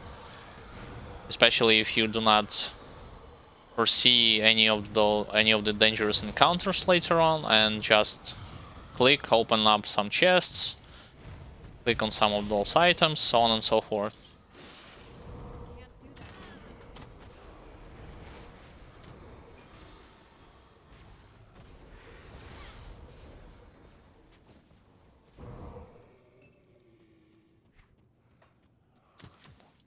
And by the looks of it, also I was right, you need some form of a secondary damaging ability when you are playing Vitality Caster, or Conjurer in this case, because one is not going to cut it. It's not like Force Wave when with only one ability you'll have your setup good to go, or up and running, and you do not have to put anything else. Nope, you still have to... That skill's not ready. Wait, did he... For a second I thought that this boss actually vanished from the screen. Let's get rid of this Haunted Noble and let's reapply those totems. Yeah, so as you can see, the debuff icon right at the bottom of his name displays my uptime of a debuff, which is a Devouring Swarm ability. I actually shouldn't have got hit by it. My bad. Trying to explain in the middle of the fight. Second phase.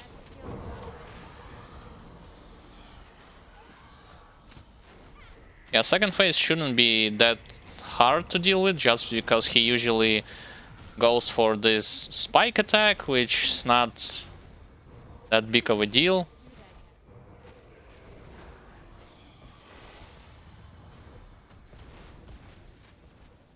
Unless you're going to get hit by his groundstone, but eventually you're going to get rid of him.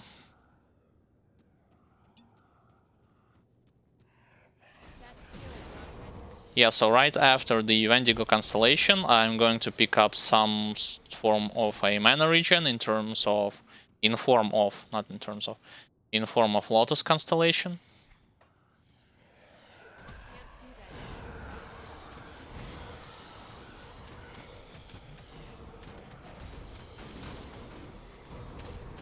Once again, turning this place into stronghold.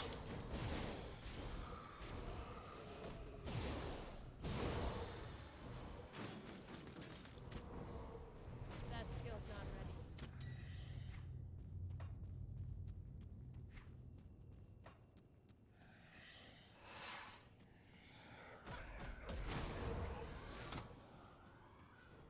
I actually should just go to the next floor.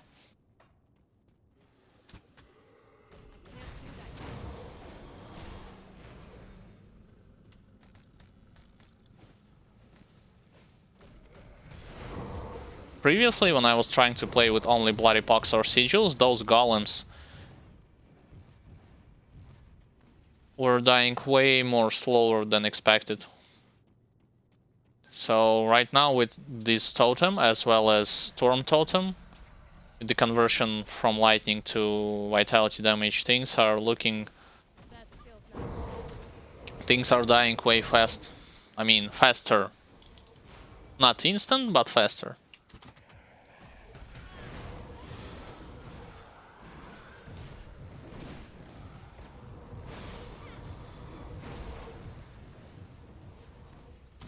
That skill's not ready.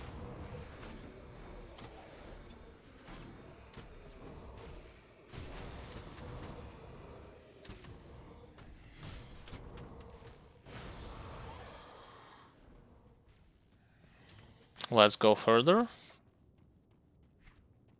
Actually, well, if a passage from this bottom road is open, then I'll go straight for Alchemist guy. Because cleaning everything in this place is pointless. I mean, other than the fact that I could get another level from it. That skill's not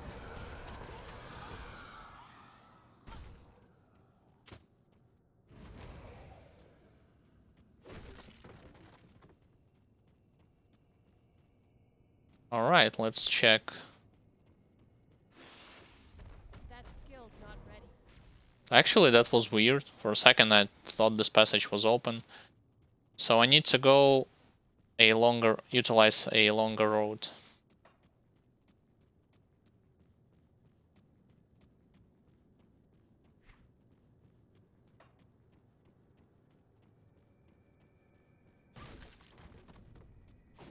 In this place, I mean in Steps of Torment, I was fighting when I had leveled my Death Knight character. I was fighting in the undead nemesis, which is called Musilog, the Chillwind. That's way back when I had played with the Death Knight. That skill's not ready. Oh, a lot of those archers, come on. And I also got frozen.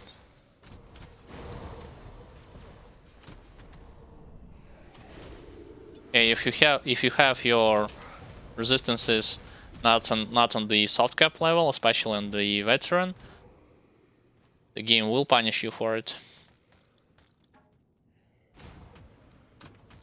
I mean, it's not the end of the world, but keep this in mind.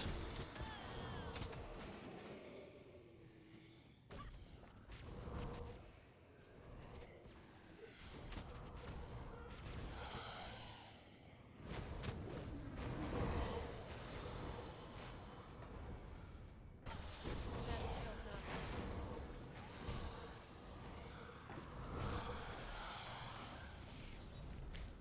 Alright, let's continue. I haven't checked this vendor just because well, actually, let me double check. Usually he doesn't sell anything good. At least for a Death Knight or a Conjurer, I should add. I mean, if you have Or there was another instance when I needed to buy this sword. I mean, one of those spectral long swords for a crafting. So this is why I was forced to go to Steps of Torment and buy it. It's just that right now I do not know whether or not I still going to need to buy this sword for this character.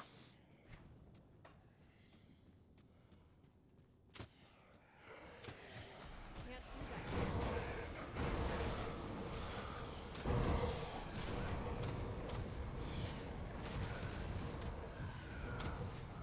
That skill's not ready.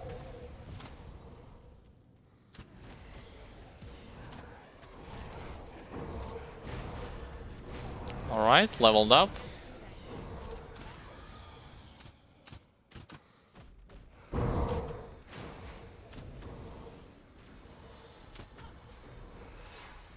Let's enter in this place.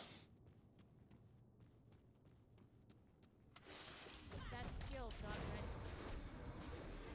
There is a chance of an elite spawning right here, so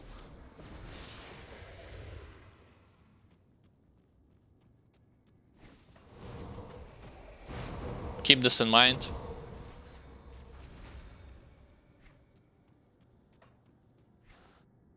So I had finished with the shaman. Let's switch to occultist. Like I said, 2 to 1.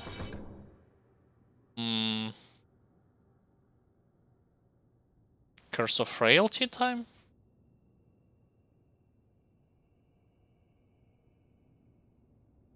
I mean, yeah, why not? It's just... Or just into Mastery Bar. Yeah, let's do Curse of Frailty.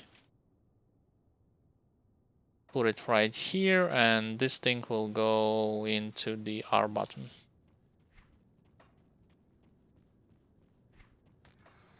I'll save some attribute points for now, in case I need them for a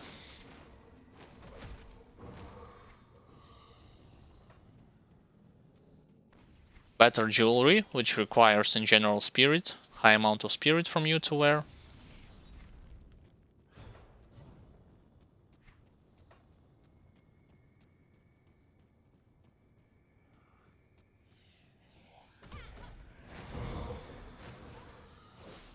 Can't do that.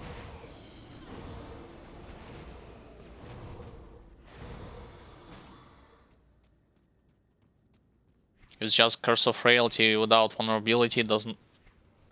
Did they spawn an extra wave there? They did. Well... Do that.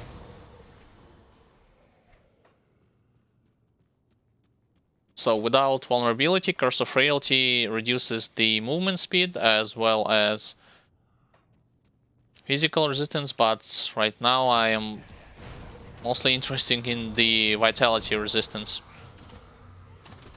So this is why I do not see that those archers are scary.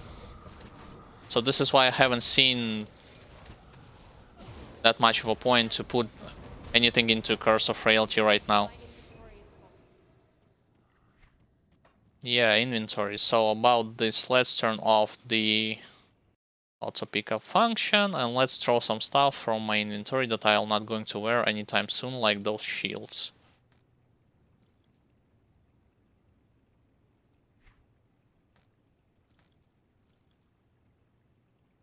And perhaps some of those two-handers.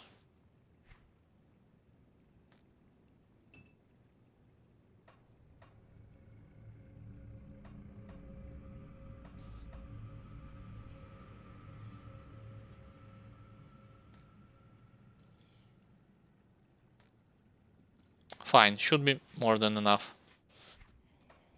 Let's go further. Do not worry, if you complete the instance, I mean the dungeon, excuse me, you're going to get right at the end a lot of chests from a final boss.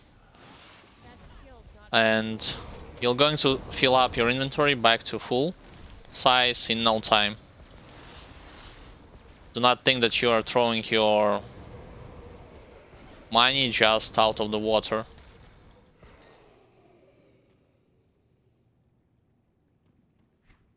Void touch, spectral, no, arbalests.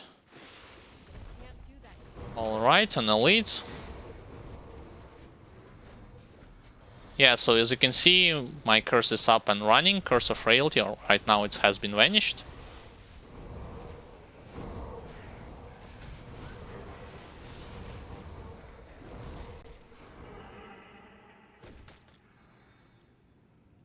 I just wanted to show you the icon on the elite whenever I utilized it.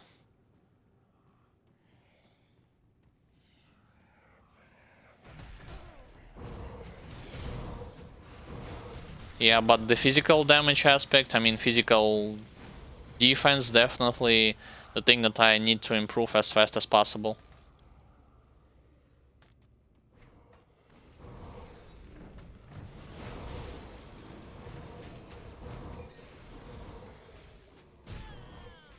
Can't do that.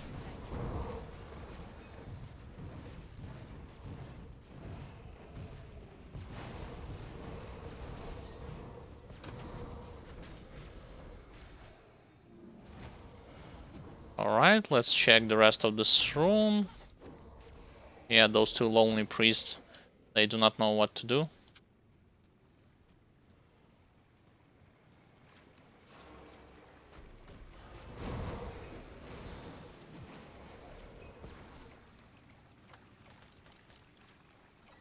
Formidable plated helm, physical damage, yep. I need vitality, not physical. Also, is it just me, or does this game actually remembers your previous character that you had played with and now gives you the armor with the with its stats from a previous character? I mean, previously I played physical / internal trauma Death Knight, so this is why I'm asking.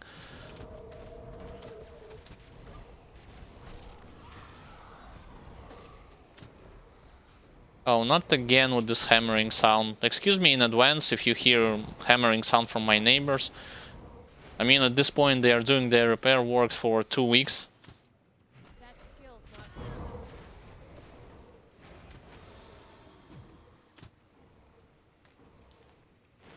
Vitality damage, that was nice. Let's not immediately go there and get blown up. Let me do all of my works with Totem instead.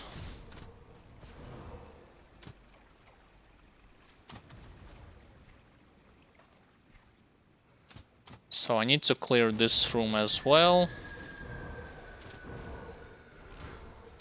That skill's not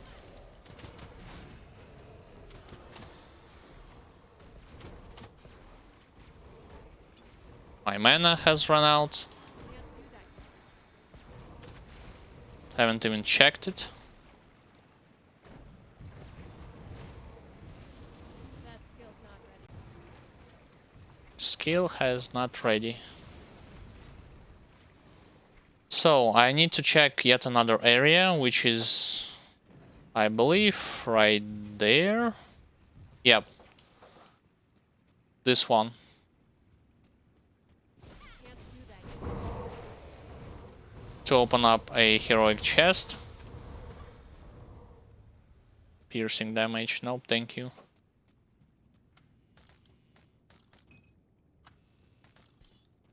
Let's check. Electrocute, pierce damage, and bonus to all pets. Never lucky. That skill's not ready.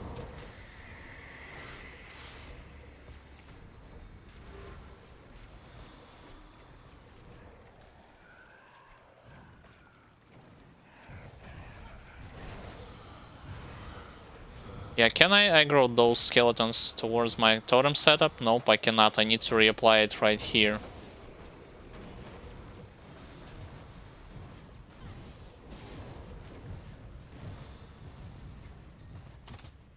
That skill's not ready. Oh, this is a pseudo trap.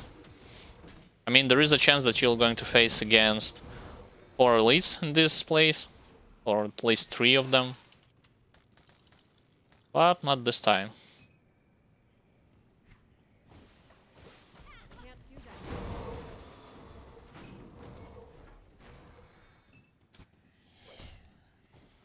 I did manage to level up. I mean, to gain that much of experience to level up some more.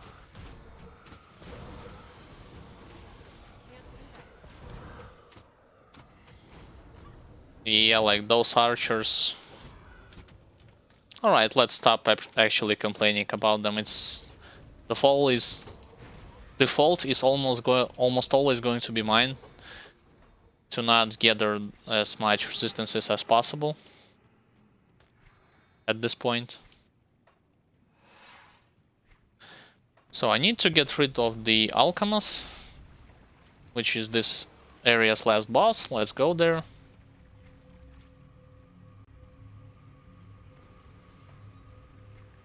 Almost missed my turn. Do I need to throw something away as of right now? Yeah, like this crossbow. Those pants.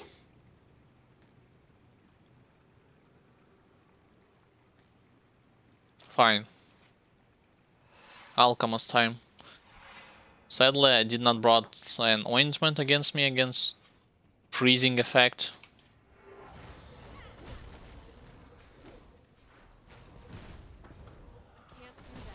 Let's guide him around my totem setup. I mean, I should be fine. As long as I am not going to run straight into his pool, which he creates. Let's reapply resistance towards him. I mean, resistance reduction. Curse of Frailty.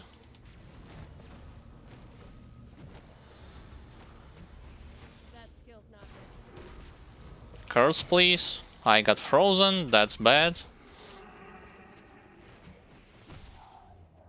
Still got frozen.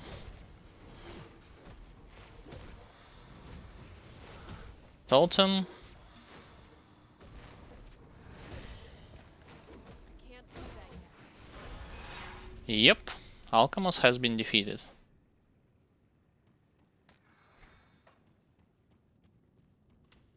Yeah, like this is what I was talking about when explaining about all of those chests. Health. What is this? Shield. No, keep the shield to yourself.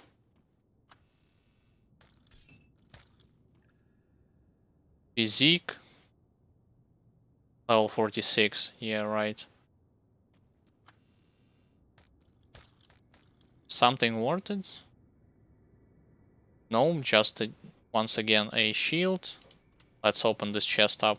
Final one. And let's check. Did I get any blueprint? I did. Physical damage, bleeding damage. Brutal carver. Ether damage, two-handed ranged. It's a caster armor. I'd prefer plating. I'll pick it right now. Sure, why not?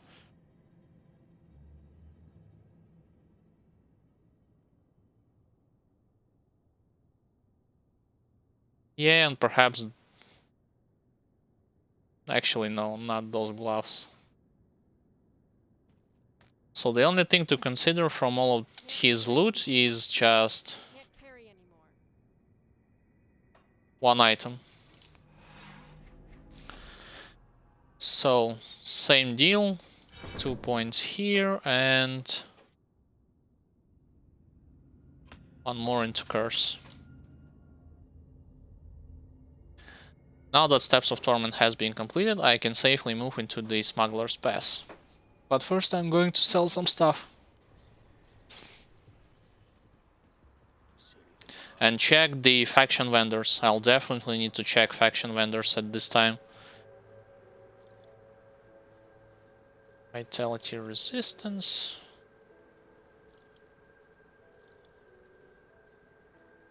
Vitality damage, heater damage. Pierce resistance.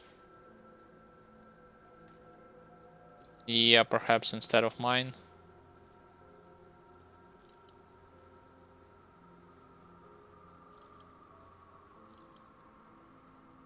Heater damage. Yeah, having that low of armor is definitely hurting me.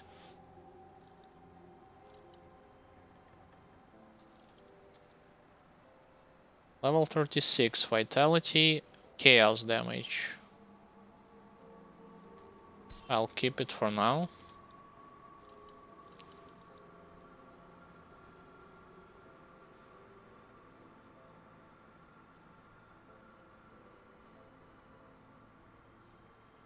Yeah, but it does not have any resistances. It's like just damage.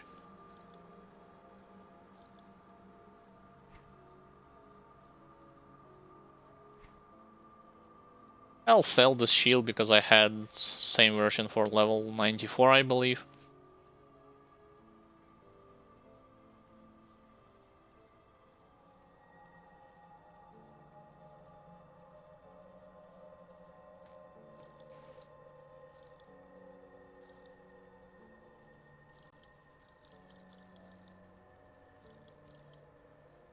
Health, cold, elemental, and piercing.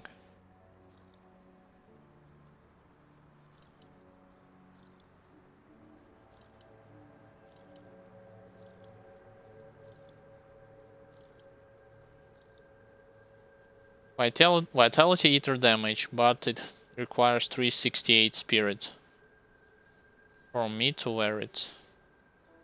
Actually, it does have less vitality damage percentages than mine, so I'll keep mine for now.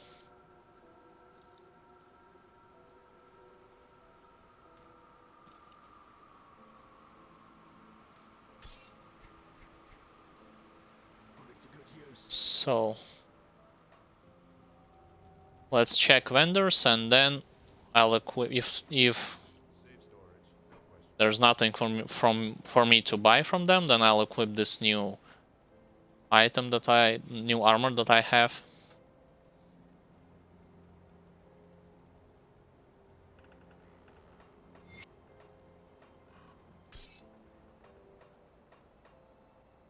I'll keep an eye out. I believe in Devil's Crossing there's nothing when it comes to vitality damage. Let's type it to check vitality. No, it's just elemental damage, frostburn, electrocute, and then physical internal trauma. Next window, vitality damage. Oh, they do have +2 to Wendigo Totem, but I need to be at level 40. And same goes with their augments. Fine, let me then check the Rovers faction.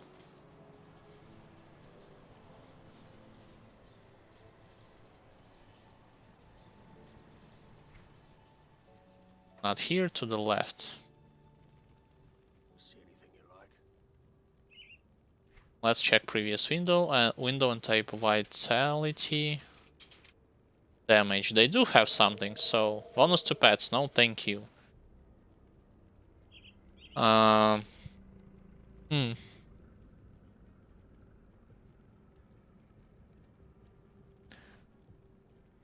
I am going to buy those shoulders.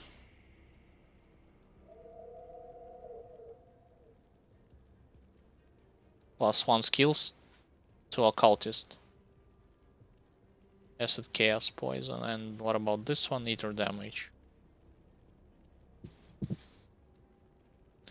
So caster armor, as well as those shoulders. Other than that, I can craft a belt from them. What about rings? They have amulet and ring, but once again, level 40.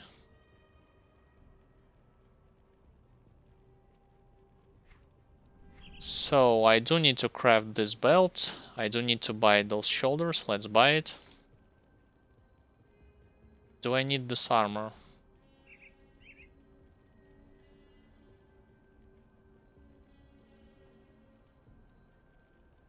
Sure, why not? I mean,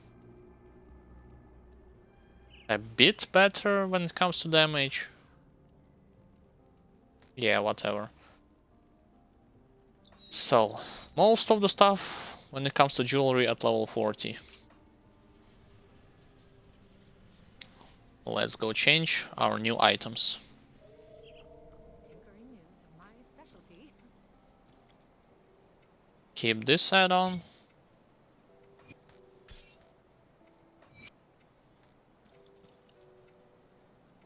What am I lacking? Spirit. Fine.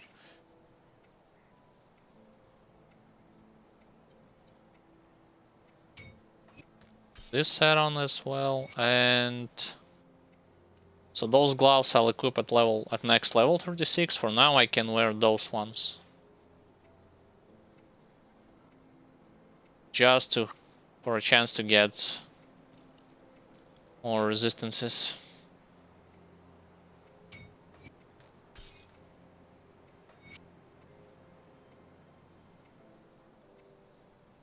This belt I do not need. I'll actually go for the +1 to occultist skill. So I'll sell this belt, and those 2 items I'll put into stash. I'll give you a good price on what I've got left. More scrap metal.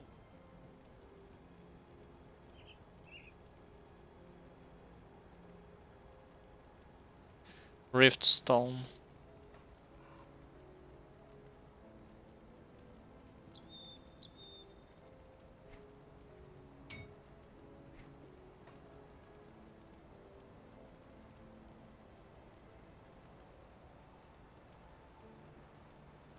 Oh, it's level 50. Never mind, so this belt. Yeah, let's do it. Bonus to all pets, come on. I could do better. I am most certainly sure that this blacksmith can craft something better.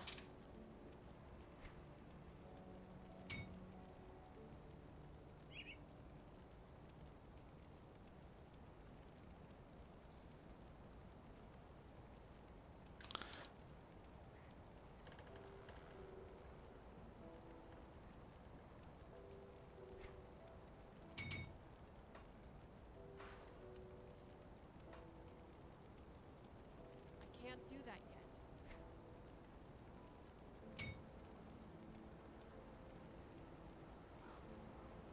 Yeah, sure, this one. Go on now. Safe storage, no questions asked.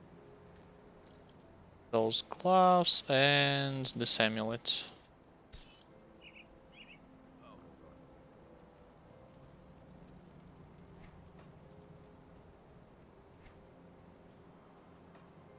I'll give you a good price on what I've got left.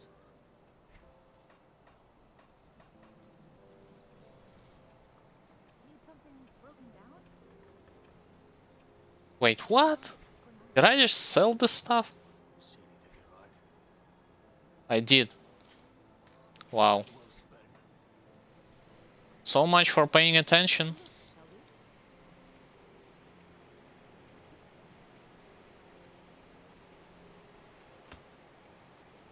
I am still missing some form of a spirit to wear this thing. Fine, fine. And my pierce resistance is way too low. I know what I can do to get my lacking spirit. I can just remove 1 point from occultist curse and put it into mastery bar. Like this. Hopefully it will work. It is. Oh, I was missing the necessary pierce resistance just because my armor had vanished due to my lacking points into spirit. Fine, let's actually go to the smuggler's pass finally.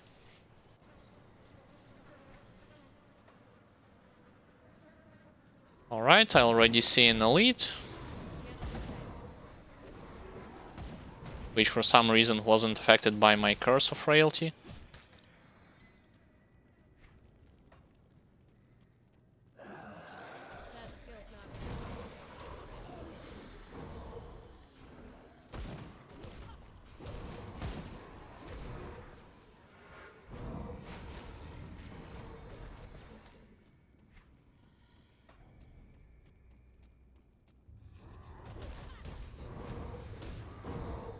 That skill's not Let's go further.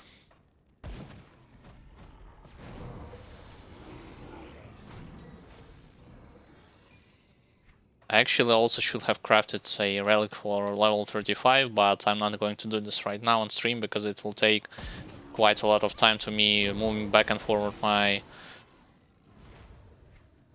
how do you call it? Components?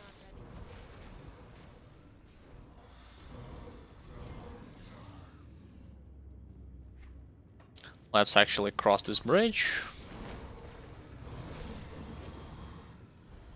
They all of a sudden start to blow up like they do not have any form of HP or resistances. I wonder what has changed majorly. I mean, my resistance is definitely, especially and damage, definitely not affected them that much.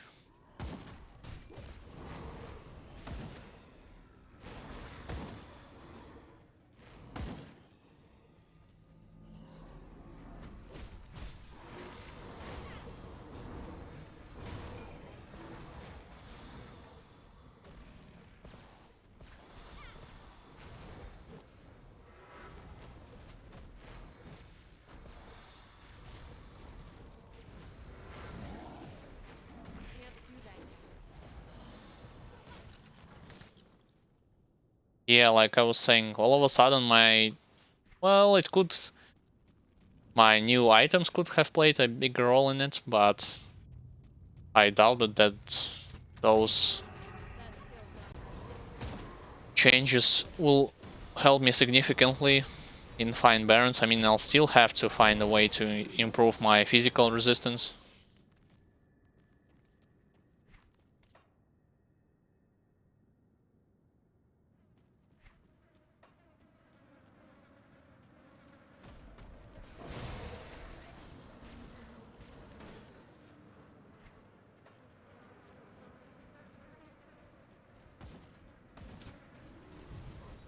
can't do that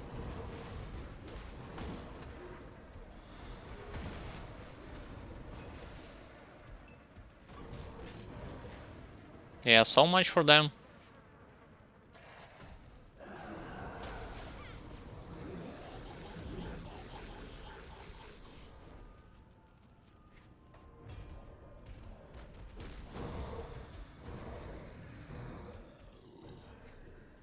Let's go straight for a waypoint in this area. And then go for Olgrim.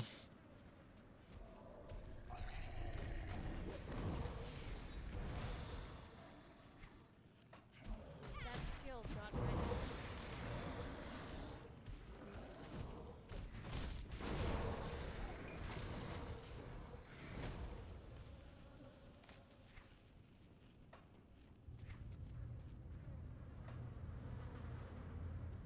Alright, let's see. Look at his. I haven't been entire. I came upon.